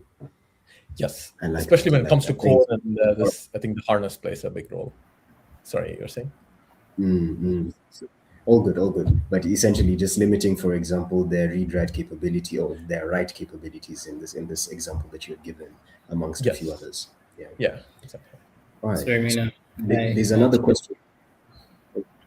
Yeah. Yes. So Venkatesh, I wanted to ask, this is a bit related to what you're talking about further out. You know how right now we're the ones kind of adapting ourselves to different models, you know, this prompt tuning, like, prompt engineering rather. You know, there's a way you talk to Claude, you know, talk to GPT and all. You know, I've started to see lots of startups talking about like adaptive models, so models that are adapt to us. So I don't know. Do you want to just shed some light? Because I'm trying, because I want to know what's the next step, because we're the ones adapting ourselves to them. So I'm trying to imagine what is like an adaptive model, a model that adapts to me. What kind of thing? Right. Yeah, that's a great question actually. Yeah, I think that's one thing I actually missed covering. So my bad on that. Thanks, Funny, for that. Great questions. The model quickly, that if you don't mind me just, so sorry to interrupt. If you don't mind me just pairing this question with another one in the chat that I think addresses this perfectly as well. So the Ibukufemi had also asked, does reinforcement learning in large language models like ChatGPT operate as a continuous real-time process during their interactions, or is it applied only during discrete offline training phases? Because I remember at some point when using, for example, I believe it was Grok that I was using at the time, it would ask for almost every response that it would give. Do you prefer response A or response B? Similar to the example that you had shown there. And so, yeah, I mean, just adding a bit of context to that. Right. I'll first actually answer your question about the Grok example. When it kept asking that, it was not using that. Let me put it this way. It was mostly collecting that data for offline training. It was like whatever answer you gave, it would help a little bit in your current conversation, because let's say you chose the option on the left versus the one on the right. So that is the response. So when you go to the next multi-turn response, that is what gets fed into the model. So that path dependency, it matters in a little bit, but the model is not actually learning anything on the fly when you are having a conversation. So to answer the follow-up question that you asked, somebody else had asked, after reinforcement learning, and when we have this model, and we use that model as an end user, there is no learning going on at that time. Any learning, any quote unquote learning that's happening is all based on the context. Like all the model learns is just based on the current context information. You know, like all these based on all of the tokens that the model has seen so far, it's producing the next set of tokens. That's the level of learning, if you can call it that. There is no reinforcement here. There is no additional rewards. Like all of the rewards are intrinsic from the token prediction probabilities. There is no training. So once we train a model and we have a model at the end of this step here, what we are left with is a model that cannot learn on the fly, unlike us humans. You know, let's say you start a new job, you don't know anything about this new company, this new role, but you're able to learn. You know, like you don't know anything on day one, and then after a couple of days, you definitely have new context. That's not the case with the models here. You show it a new task, and you change, you ask it a lot of questions, it gets things wrong. And you finally have the model that produces some output.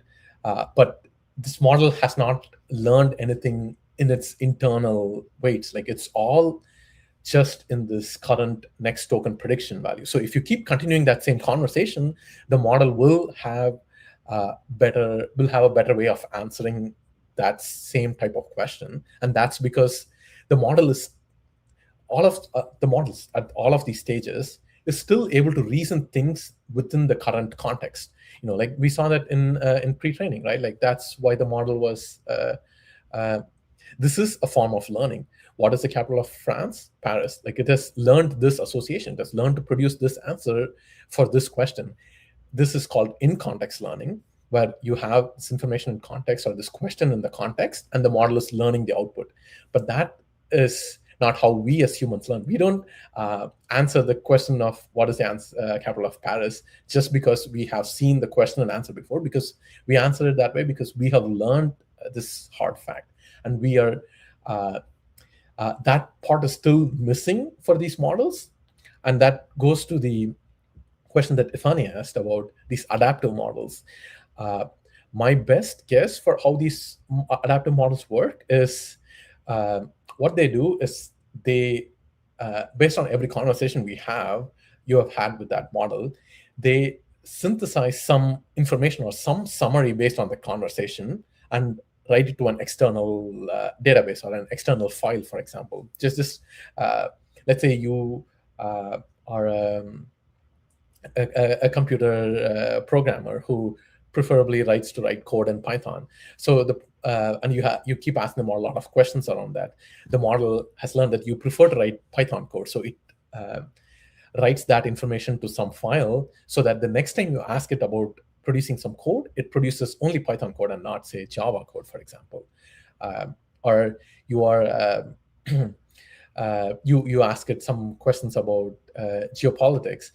It learns that your interest is in that context. So if you ask it if we ask it about France, it might tell some more answers in that context, context of geopolitics. And the reason and the way that works is it has summarized that information about you or your questions. It writes that information to an external file, and that file is added into the context, just like how we add this context at the beginning, or how we added this system prompt right here.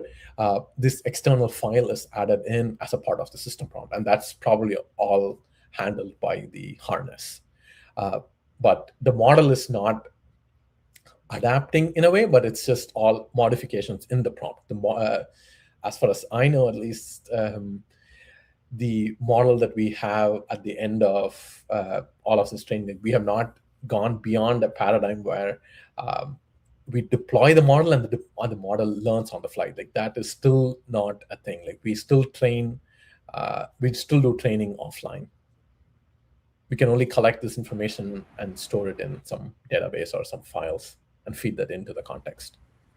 Hopefully that long answer answered your question. So last thing, then I'll stop, because I know there are lots of questions. Do you think how long do you think LLMs are still going to be relevant in the next 3 to 5 years? Right. I don't know. I think there's definitely like people, we have seen that we have not hit any wall. There's some people predict that like this cannot scale, this will not work, this cannot handle. But so far we have not seen any sign of a wall over the last, I don't know, at this point, 4 or 5 years. And definitely even this year we have not seen it. Like we've seen Claude Code work very well. It can handle thousands of lines of code and can produce certain outputs, and we hear about Claude Mythos. So I don't know. I can't predict into 5 years, but I certainly don't think it's slowing, at least this year. Thank you. Fantastic. Okay, so we're going to get to another question. This one is now coming in from, I want to say Nwagi. Yes, if I'm not mistaken. So, and excuse me if I've butchered your name, please. We're getting guys from so many different countries, so many different languages. It's fun to see and interact with this kind of cross-cultural exchange here. So now he asks, can you train these LLMs and deploy them to work perfectly offline without connecting to the internet like ChatGPT or Claude? What could be the challenges and possible solutions to that? And I think I'll just contextualize that question a bit. For so many different African research labs or people trying to get into the AI space, this is one of our major issues: access to electricity, access to the internet. So, right. Right. So things like ChatGPT, the reason we cannot run it locally on a laptop is it has billions and possibly even up to 1 trillion or more parameters. And a parameter is, you can think of it like a long number. So you certainly cannot fit it on a single laptop. That's where small language model comes into play. So this example that I was showing was, it's a model called Qwen 4B, which means it has 4 billion parameters, so which roughly corresponds to like 8 gigabytes of storage. You can definitely download this model on your laptop. Can it fit on a memory? Might be a bit hard. And that's where a thing called quantization comes into play, where instead of loading the model fully, some small, I won't go into details. Let's just say we, instead of loading an 8 gigabyte size model, we can somehow load it as a 4 gigabyte or even as a 2 gigabyte size model by dropping some precision values in there. We can certainly load a model in a local laptop. Like, it is doable. Like, there are tools out there that these days allow you to run inference just purely locally without needing any internet connection. You do need somewhat of a powerful laptop, but it can definitely run on your on a local laptop at a reasonable inference. Like, you don't have to wait for too long for the model to produce an output. Like, it is certainly doable with models like Qwen 4B or Google's Gemma model, which I think there's even a Gemma model at 1 or 2B. So it should be much smaller, and you should be able to get pretty reasonable immediate responses. That's great. Thank you for that. I want us to hop back into the reinforcement learning with verifiable rewards. There was, I'm just losing the user's name here right now, but they were asking, how exactly are these models being rewarded? Could you walk through a bit of that technical structure? What is the reward? How do you grade them, etc.? Right. So the reward is just the pure objective truth of the model output. Like, we do not like, just to differentiate from pre-training, where if you want to think of a reward in that context is the model's error in predict reward, or the opposite of reward, which is the error signal. In that case, is just the error in next token prediction. In fine-tuning, the error is the model's output versus the expected answer. Whereas in reinforcement learning with verifiable rewards, the only thing that we care about is just the final answer. Like, let's take a simple example, like adding 3 plus 2. The answer is 5. Is the answer correct? Does the model produce 5? If it produces 5, then the reward is, let's say, +1. If the model produces anything other than 5, then the reward is 0. The model does not get any reward because it gave a wrong answer. Like, it can be something as simple as that for math. For coding, we can construct more nuanced reward signals. That is, we can have multiple reward signals. We don't have to just rely on whether the output is correct. We can check whether the code compiles. So if it compiles, that's +1 for that reward signal. If it produced any output, that's +1 for another reward. If the output is if it's incorrect, so that's 0. So now we can have some fine-grained reward signals, so the model can learn that it's okay. I at least produced code that compiled, and then next it produced another iteration where the output it produced some output. The output was incorrect, so now it's getting there but not fully there. So we keep going more and more correct towards the final answer. Like, that's what the reward signal looks like. That's great. That's great. And even when you were explaining that, another thought came to my mind, particularly around the handoff between the pre-training and then the reinforcement learning with verifiable rewards. So essentially, how do you mathematically or empirically determine the optimal handoff point, right? From the raw text to token pre-training to reasoning focused mid-training itself, right? So specifically, like around what validation loss signal are we I see. going to be looking for, etc. Right. Typically, for pre-training, like when you stop pre-training is typically determined based on how much time and compute resources you have available, because this is just trying to predict the next token, right? Like the model will never get it correct, because if it has, then we have an omniscient model. Like it knows what to produce for anything. That is just not possible with any of the models that we have. Like I can confidently say an LLM will never get to a zero error here because of limits in compression, for example. So the only thing we are looking for is, as long as if you're training the model with a good diverse amount of data and a lot of it, the validation error should keep going down throughout training, and it should never stop. It should keep going down forever. So we just stop when we are happy with training.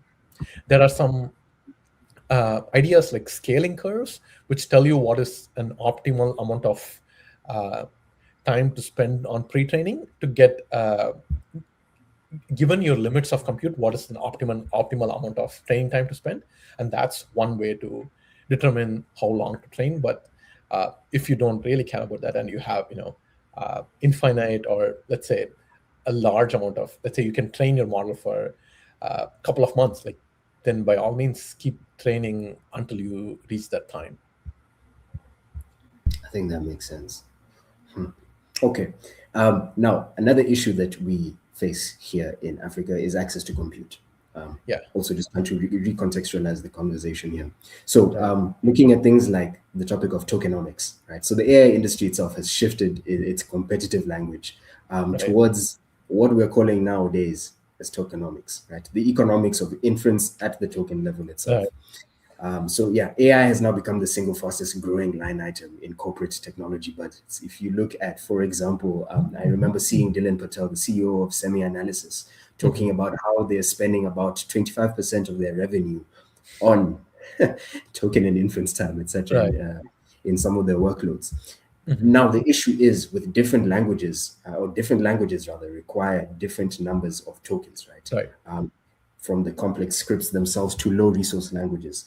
So for an African developer who's trying to build a production system in Swahili, in Hausa, in Amharic, how does this token level inflation compound the operational costs themselves? And what architectural decisions at the design stage can we be able to mitigate that? Right. Let me jump back to the tokenizer a bit, but I'll try to answer the question still.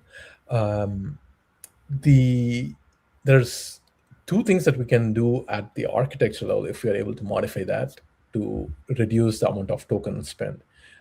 So one is, as you mentioned, different languages have produced a different number of tokens. I'm not sure how much Swahili, for example, any model was trained on, but I know almost certainly that it'll be much less than the amount of English data that it saw.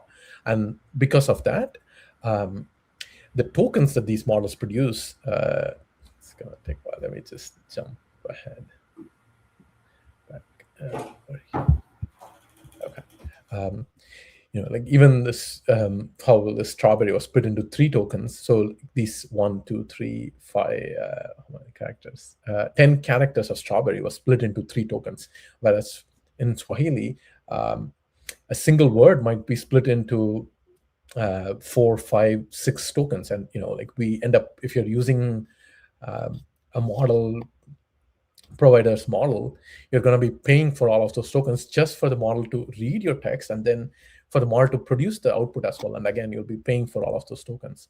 If you're able to intervene in the model stage at pre-training, that is where you can save a lot of token spend. And the way you do that is in the tokenization process.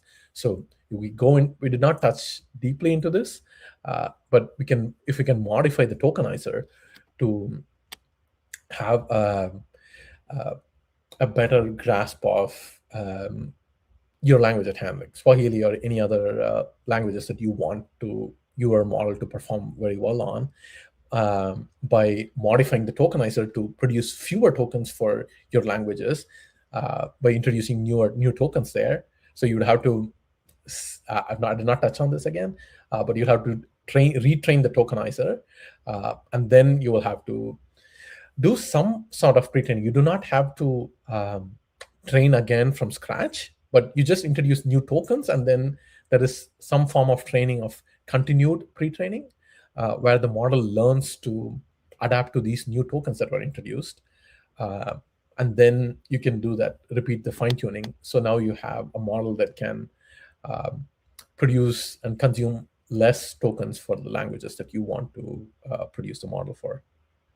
So the intervention would be in pre-training and in the tokenization. And you can likely repeat the same fine-tuning, or you can introduce new fine-tuning as well on your own languages, so that the model can see more of the languages that you want it to produce. Hopefully that answers your question.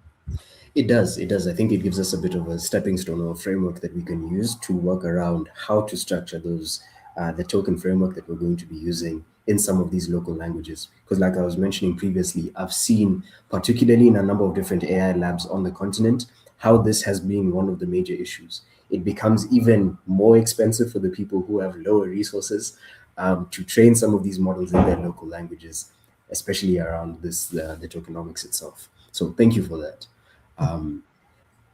Just now looking at time, because I think we're coming up on the hour right now. Yep. I'd want to ask a personal question, right? So something a little bit less aligned to the talk itself. This one now is about you. So you sit at, I think, a fascinating intersection in your position as an applied scientist at Amazon, right? Mm-hmm. So how would you describe what that role actually entails on a day-to-day basis? And what's Amazon's posture right now from, if I can put it from the inside, as to how they're preparing and positioning themselves for the AI era? We've seen a number of different investments that they've made, plus of 200 billion in looking at now the compute infrastructure that they're creating their own custom silicon. I believe the name was Trainium, if I'm not mistaken. Yep. Trainium. Yep. That's yes. Right. So yeah, walk us through one, your position as an applied scientist, and then just the Amazon ecosystem in general. Sure. I'll make clear that I'm speaking for myself and not for Amazon. As you mentioned, I'm an applied scientist at Amazon, and I work on Amazon's series of LLMs, like these are called Nova, and I work mainly on the pre-training side of things. So and that's probably why, if you saw, like, I spent a lot of time on pre-training than on the others, because that's what I have most direct experience with. I worked on the data side of things, cleaning the data that goes into this model training, and figuring out, like, what is the right format, running different experiments, different kinds of data, and how do we structure the different data so that we can elicit out this information from the model. For example, let's say you have some code. Let's say you have the GitHub code. At the end of this model training, we want the model to help debug issues in the code, or fill in some code in the middle. So how do we do that? If we just give the model just pure raw code itself, like, it will not necessarily just work out of the box. What some other people, like, this is like publicly available open source information that many have done, is you split that code document into let's say 3 different chunks, and you remove the middle chunk and put it at the end of the document. And you insert some special tokens in the middle to indicate that there is some missing code here. This somewhat feels realistic to what an end user uses, right? Like, you have a code file, and in the middle of the code file, you want to insert a new function. You want to write a new function doing something. And that's pretty realistic to what we want the model to see in pre-training as well. So that's what you can think of as like structuring some of the raw data. And that's something that I have done. I've also done things like where I showed this few shot prompting. Like we need to, when you have a model at pre-training, there is, you still want to measure how this model will perform on a task at hand. And the way to do that is things like this kind of few shot prompting. So I worked on creating evals like this and things of that sort. Like that's been my some of my experience in this process. As for Amazon's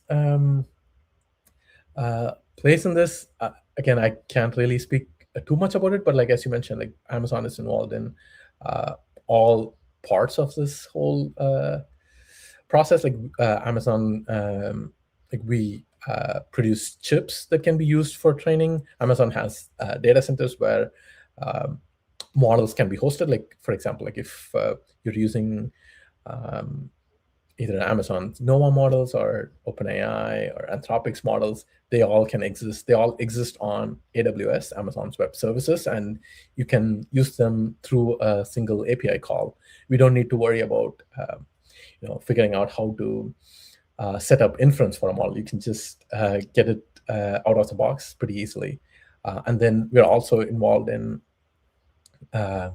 giving our own models access to external customers, but we also position ourselves for people to do any of these processes, like pre-training, fine-tuning, or reinforcement learning on existing open source models or on our own models. Like you can, let's say, use, let's say you have a Qwen model and you want to fine-tune it for Swahili so that it uses fewer tokens, and then you want to run that inference locally.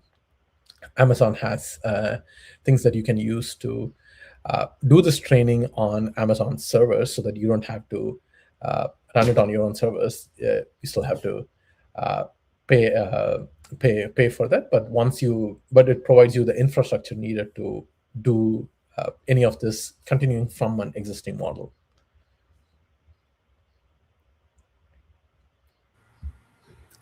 Thank you for outlining that. And I think it covers very clearly some of the work that you've done. I think this is also something that we in the NSK and Udara community would definitely like to touch base on after this session, after the conference that we're doing, to find other ways in which we can collaborate, because there's a lot of work that's being done right now within the ecosystem to work around the curation of data, for example, and the data that's relevant for AI and how to be able to start that pre-training process, essentially optimizing each stage of this process, starting from scratch on how to train a model. And so I definitely think that we'd have some really insightful conversations around that. For sure. Now, I know that we've passed the 2-hour mark, but Venkatesh, I'd like to ask, do you have a few more minutes? There's still a number of questions in the chat that we have. If not, then we can end the call there. No, I can try to answer some more questions. Fantastic. So I think one of the questions builds onto the point you just made now around the AWS infrastructure, as well as some of the cloud infrastructure that exists in the world right now. So for someone that's looking to, again, go through this process of either fine-tuning a model that's already a pre-trained model, or even just creating one from scratch, would it, which model, the open source or the closed source, would have, sorry, not the open source or the closed source, but between cloud compute and then local compute, which has a high return on investments between the two, would you say? I think it's, even though you can run, like once you have a model after these 3 stages, it's possible to run a model locally on your own computer or laptop. It's almost impossible to do that on your own personal, it's impossible to do any of this training on your own personal computer. Maybe if you have access to an expensive NVIDIA GPU, maybe you can do some of this training locally, but I just don't think it's possible to do any of this training locally at all. I think we need some cloud provider or a set of GPUs to make any meaningful amount of training. Okay, I think that makes sense. All right. Someone else is asking now, for the people who do not have a coding background. I think this is Oludare, Deborah. How can people without a coding background get into the space itself? Right. All the modules aside, vibe coding needs a bit of coding experience. She's really willing to get into it, but she's not sure how to do so without that coding background. I see. Can I ask the person what they want to get out of this? Like, what is their goal? All right, then, Deborah, I think that question has been posed to you. You can respond in the chat, and then we can be able to give you a bit more of a direct answer around that. So I think this one goes back to a previous chat that we were having with Ifeanyi around the models adapting to you as the user yourself, right? So Ibukufemi asks again, how do large language models appear to get used to the user during a conversation, right? Is this driven by temporary storage of personal information that accumulates in the session itself? And how does something like this work? Right. Let's take a little bit of step back to look at this example again. I keep going back to this because I think this really illustrates what the model is learning given the context. So as I've been saying repeatedly, that the model produces the next token, and that's what it's primarily aiming towards. But it's also learning something one level above that here.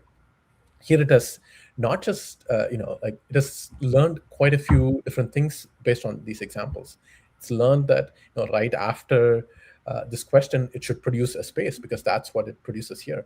It's learned that after it produces a capital city, it should produce a new line, just like these two examples, what it does here.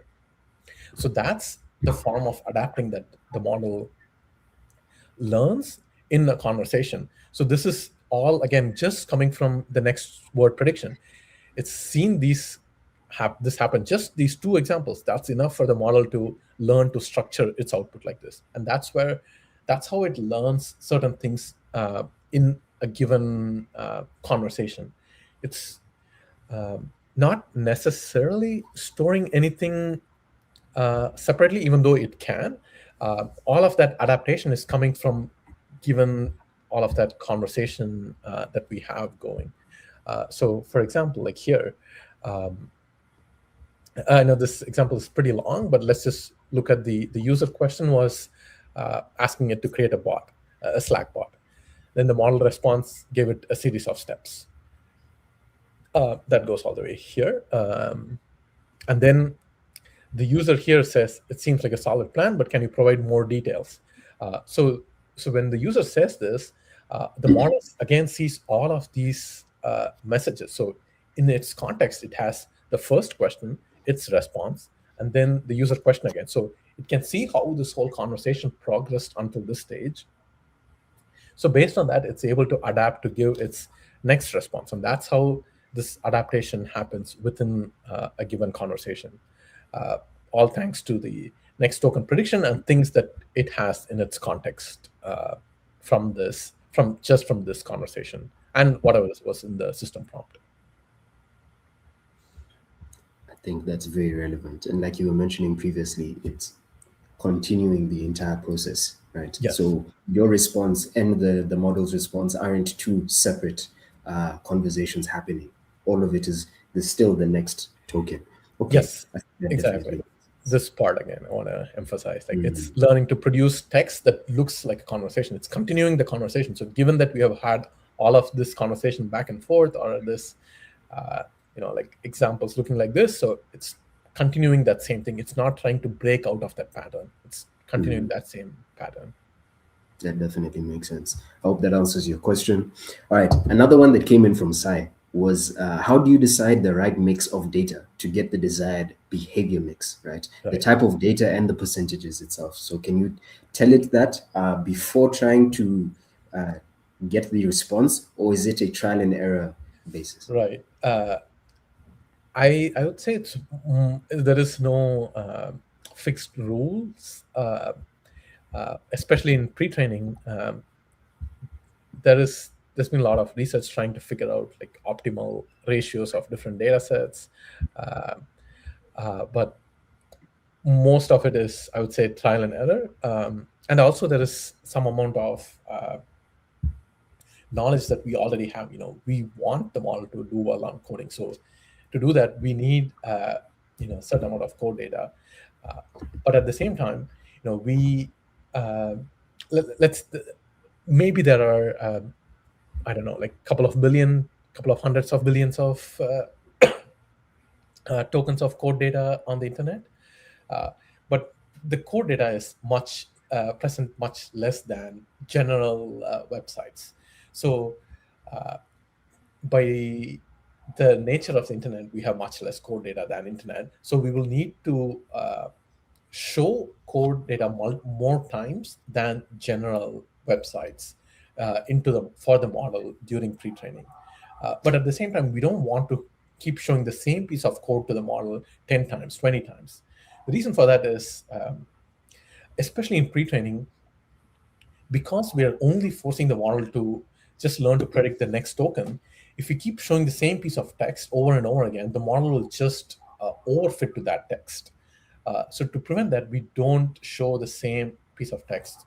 Definitely not 10 times. We showed much less than that. We can show high quality data a couple of times, but we don't, let's say Wikipedia, for example, we know Wikipedia is of great quality. We saw examples like this. This is great. We can show this. This has been, curated by real humans who put effort into writing all this information. So we know that it's probably very likely accurate. So we can maybe show this, let's say 5 times. But should we show it, I don't know, 50 times? Probably not, because then it will always produce answers just like Wikipedia. So that's something that we want to avoid. So there is some balance between, showing a high percentage of high quality data, but not repeating it many times. So there's some balance to be had between all of those. I like that a lot. All right. Another question that I had was now particularly around, let's call it the inflection point that DeepSeek was in this space, right? So now one of the most significant events for those that don't know this yet, that happened in AI recently was DeepSeek's demonstration that near frontier model capabilities could be achieved at a fraction of the assumed costs, right? So what DeepSeek essentially had done was they used or developed much more efficient reinforcement learning techniques, and the pre-training costs of DeepSeek V3, for example, is reported, I think it was coming to about 5.5 million USD, which is very far from the hundreds of millions that we were seeing models like ChatGPT 4 and 4.1, 01, etc. Coming out with, right? So some of the methods that they had used was, for example, the mixed precision training, the mixture of experts architecture, and that mixture of experts, just to contextualize, it's where only a small subset of expert networks activate per token. That's essentially what was happening, right? So what does this mean, or how can this be utilized from your point of view for some of these low resource, not just labs, but areas around the world, in Africa, in other developing nations? Yeah. Is that DeepSeek playbook, using that algorithmic efficiency over the raw compute, something that can be applied and replicated? Right. Yeah. So everything that you mentioned about DeepSeek, I think those certainly can apply to any other lab, like as an developer in African languages. You can certainly try to replicate whatever DeepSeek did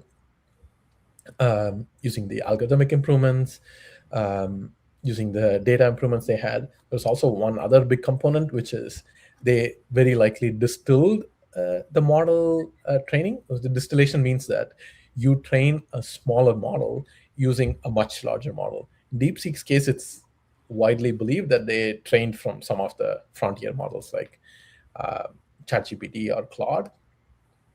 And that is, I think, the big labs might not want you to do that. But as an developer, you can now use DeepSeek or any of the other open models to distill new information to train your own model. So let's say DeepSeek is a couple of 100 billion parameters. You can use DeepSeek to produce data that you can use to train your own smaller model, specifically for your use case or for your own language. So certainly, like DeepSeek playbook is applicable, especially the part about distillation, where you distill the knowledge from a bigger, more powerful model into a smaller model. I'd like to know, just build onto that, other than the distillation and using some of these algorithmic efficiencies, what other ways are you seeing in which someone can reduce particularly the training costs of those models, etc.? I personally don't know of any ways other than those two, using distillation and using some kind of mixture of experts, using some mixed precision training, maybe like what DeepSeek showed, completely skipping fine-tuning and just doing pre-training and then reinforcement learning. DeepSeek showed that even that is pretty sufficient for a pretty capable model. Those are the only ways that I know of at this time. All right, that makes sense. Now, another AWS-related question that was coming in from the chat is, what AWS certification can one take right now that can put them in the forefront as someone on the AI ML engineer career path? I know that AWS has some certifications, but I'm not entirely sure which ones will help grow your career. I think taking a bigger picture, I think more than the certifications, I think learning useful skills about these models and how to use them, I think that would be the most useful way. Like, I don't think anybody needs to try to train their own model to be to use these models. Like I went through the process of training, but that was to get an idea about how these models work under the hood. But now, once you have an idea, once you try to use these models by yourself, either through that certification process or by yourself trying on Google Colab, which gives access to a free GPU, which you can use to host an open model and try it by yourself. I think those are all some ways for you to get more familiar with these models, see how you can use them, then try to build some simple workflow by yourself on top of that. So you can see how this model can be used for some real production use cases. Yeah, I think that makes sense. All right, then. Just because of time, and I think we can definitely go on forever with these questions and answers. We'll end off there. So from Ifeanyi, I just want to find out, do you have anything else that you'd like to add before we close off? Oh no, I'm cool. I just wanted to thank Venkatesh. Thank you for your time. Like I mentioned, we now have questions for almost an hour, and if you leave these guys, they'll keep on asking more questions. So I think it really shows you how informative this session has been. Thank you for just creating time to spend time with us. And we're definitely going to have another call to discuss some more things. I think one thing is very obvious. When it comes to these models, it's like a black box. Right. Very few people know what's happening on the inside, and everyone just, how do I get in? Also, I think this is a global problem. Many enterprises in Africa what do I use AI to do? So they don't know what to use AI to do. The young people don't even know, okay, what value do I need or what skill do I need to learn, so that when they know what they want to use AI to do, I can offer that skill. I see. It's a very interesting time. So once again, thank you. Thank you so much. Just wanted to confirm if you'll be sharing your slides, because lots of people are asking. Do you wish to share some? Yeah, I can share my slides after this. I'll reach out to you about that. Thank you very much. That's fantastic. Okay. Yeah, thanks for giving me this opportunity to present to you all about sharing what I know about these models, and happy to answer all the questions that you all had. Yes, just wanted to mention this. Could you put the link to your socials in in the slide presentation so people could follow you?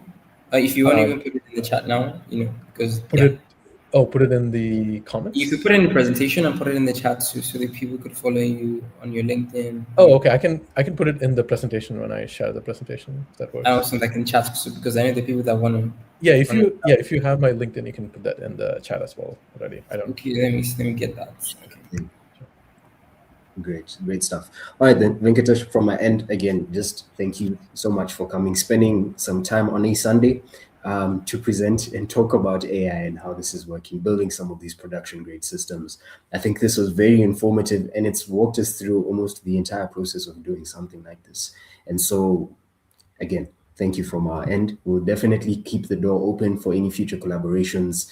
We're definitely looking forward to a lot of those. And yeah, thank you so much for your time. Thanks for listening, and hope you all are able to take away some amount of information from this. Definitely. Let you all go to the next talk. So much information on this. Okay, now for everyone else that is participating and is going to continue with us for the rest of the conference, tomorrow we get into day 5 of the Udara Launch Conference itself, right?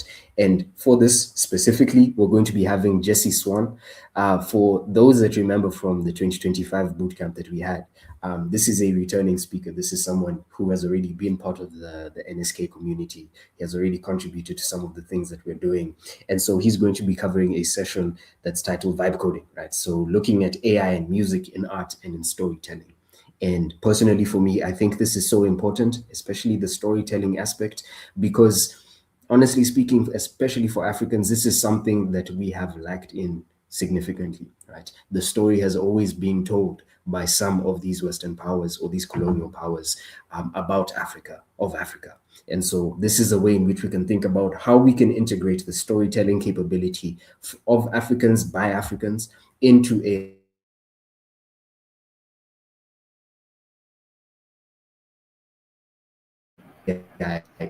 into a lot of these different systems, because moving forward, you went off a bit. Don't worry, continue. You went off a bit. Don't worry, continue. Okay, fantastic. So yeah, I think that's all from us. So for everyone, thank you so much for your time on this Sunday, and we look forward to seeing you tomorrow. All right, cheers from my end. Yeah, just a few things before going announcements. A few announcements, guys. So those of you, I know lots of you are going to watch this video, the recording. Let me not shout, sorry. So many of you are going to watch the recording of this after. And we heard your prized complaints on the Discord server about this time. So tomorrow is Jesse's one. So he's going to be talking about, he's also going to talk on a very important topic, which is like vibe coding and software engineering. We're going to have like a demo, building like on the call to really talk about these two concepts. Then on Tuesday we're meant to now talk about the build. So the build is more of like our 8-week sprint. In other events they call it hackathon. We call it the build here. We don't use that word here, so this is the last time I use that word. But we're going to go into detail to that, and it's going to happen by 5 p.m. West African time. This is because I think it's been obvious that lots of people are having issues with the time for this. It's not favoring people. So 5 p.m. West African time, converted to your different time zones. I think in Ethiopia that should be 7 p.m. East African time. Kenya is also 7 p.m. East African time. So please note this: Tuesday is going to be by 5 p.m. West African time, 7 p.m. East African time for Kenya and Ethiopia. For other countries, please convert the time. Now, I need to announce the winners for the social media challenge for yesterday. I think, yesterday, and is it the day before? Yeah, yesterday and the day before. So I'm going to do that on the call.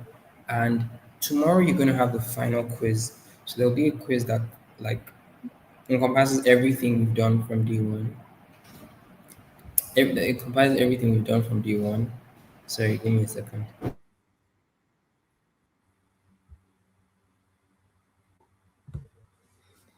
Yeah, just to build onto that and to also fill the silence. This is a question. Yeah, sorry, no, I had to go for a second. Sorry. Yes. Where was I again? I forgot that's my line of thought. Mina, please remind me. We were discussing in the next few days. Pardon? We're discussing the build and then the next few days. Yes, What yes, that's going to yes. be Okay. looking like. Yes. So okay, that's going to be the focus for the build. Then, as I mentioned, yeah, the exam tomorrow. Please, I need you guys to prepare. It is not going to be easy. Um, you can use AI to pass the quiz.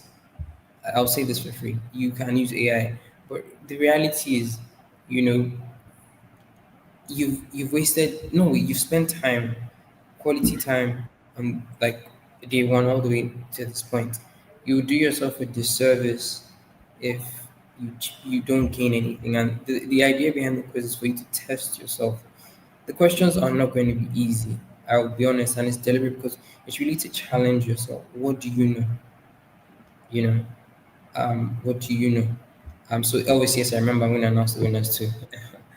So this is just something key. So I'd like you guys to prepare. And for those of you who are watching online, I know if you can, I know this time might not work for you, but you're going to take your quiz on Zara. It's going to be on Zara Live tomorrow. And then on Tuesday, we're going to have like the session on how the build is going to go about. Okay, so the winners, I've seen that there are lots, like there are more videos online, which is nice. The thing I would say, my comment on this is, I feel like you guys aren't descriptive enough. You know, people just come on. I attended today. This was the speaker. It was a nice session. I want you to, yes, Count Mike. It's only for Tuesday. The time change is not for tomorrow. It's still 12 p.m. West African time. It's just for the session on Thursday, and it's be communicated via email. So Count Mike, I see your comment. So for those of you who are making videos, you're not talking about what you learned. Like actually talk on, because that's actually what that's how people know that okay, you learned something. You learned about graph rides, you learned about nodes. So be very descriptive. Today we talked about modeling, we talked about fine tuning, we talked about pre-training. We talked about different types of data sets. You need to be very descriptive. Yes, you can take the quiz more than once. But the thing I'll just say is please do not use AI. Okay, so announcing the winners for you the day before yesterday. Let me just get it. Um, sorry. Let's see. So for LinkedIn, I think for X we didn't have any winner. So that was not very encouraging. Um, then for LinkedIn, yeah, I know this lady. I think she's from Togo. There's someone from Togo. Okay, yeah. So, Instagram we have official underscore Kenneth 07. So you're our winner from Instagram. Again, all of this we tabulate your names. I'm just telling you guys so that in case we forget. Not so yesterday's winner is not for yesterday's session. It's the day before. I'm going to announce the winners for yesterday today. I hope you understand. Kira 6928. So I think I've said yeah. So X. So the day before for X, we had no winners. So for LinkedIn, we have Agnes Felicite. I know a bit of French, but Agnes Felicite A Haibo. She's from Togo, and I saw the post, and like I'm like she deserved it. So you're our only winner for LinkedIn. I've mentioned the guy for IG. Now TikTok, we're not really seeing much on TikTok, guys. Like I need you guys to do more. So for the guys on TikTok, let me see. Just give me a second because I'm on the group chat. Yes, okay. If you've won once, we're not gonna pronounce call your name again. So that's one. So for TikTok, our winner is M Khalifa. M Khalifa. That's our only winner on TikTok. Okay, so today's session, I don't know if the social media managers are giving me all the info, but let's see. I think today we just have Mubarak Ayomide on LinkedIn. For the other platforms, the social media managers have not given me your details, so apologies again. Ibukun, you've already won once. If you won once, no, you can't win again. Like we want to give people the opportunity. So for people who are watching online, the challenge is basically make a video about the session, like what you learned, then post on either X, LinkedIn, Instagram, or TikTok. And then we're giving out $10 vouchers to each and every one. So we have for each platform, we're having like two winners for each platform. So every single day, all the way to the end. Um, so I think that is everything. So prepare for the quiz tomorrow. Yeah, as I If I said, for, yeah, okay, people on X and people on X and people X, Instagram and TikTok. We've not announced the winners. The social media managers, they're probably still in church. So I'll announce it tomorrow. So please forgive us. Yeah, Mina, you need to say something. Yeah, I just wanted to build onto that point that you were making around the quiz and then using AI for the quiz itself. Now, we are not going to be teaching you about AI, bringing in speakers from these different companies talking about AI, and then prohibit you from using that very same tool.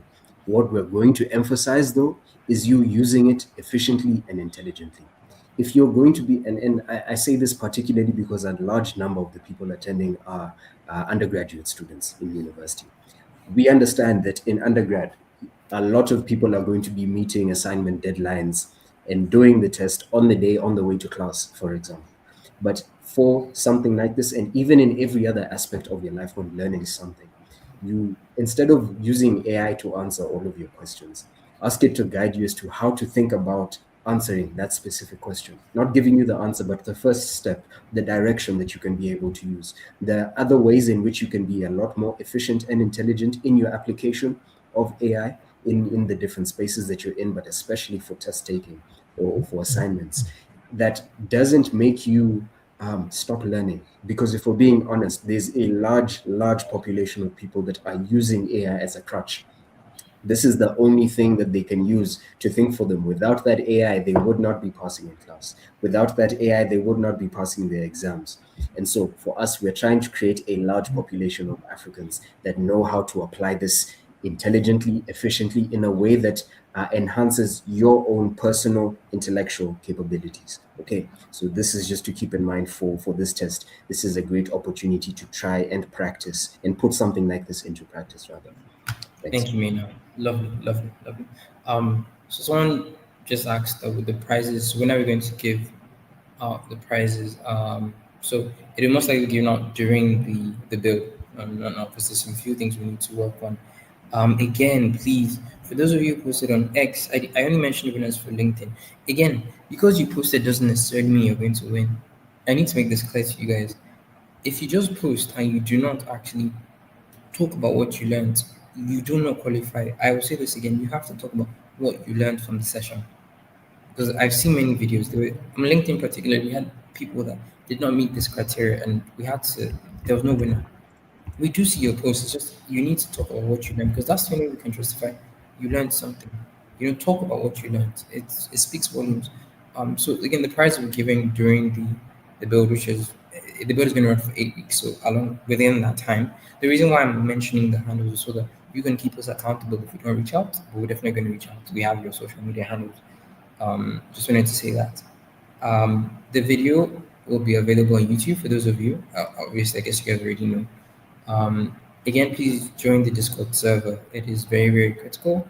Big shout out to all of you who are watching the video, the replays. I saw like we had about almost 900 people watch the replays for yesterday. That is really impressive. It really shows that we've made a lot of progress. And I just want to say this randomly. On Tuesday, we're getting some people who participated in the bootcamp last year to come and speak about their experience. I just wanted to say this to the NSKI team and for everyone who's been a part of our journey. When we first started this bootcamp, we had 300 people on day one. The people who watched the replays for day two, but over 1,200 watched the replays for day two. That's big. You guys probably won't understand this, but like having 1-2 on day two is not as much small, because day two is when people drop like crazy. So yeah, big shout out to the entire NSKI team. And please, all complaints, any requests, you're gonna get all materials on Discord. Please let us know. Like, please talk on Discord. Thank you guys, and see you guys tomorrow. Thank you for your time.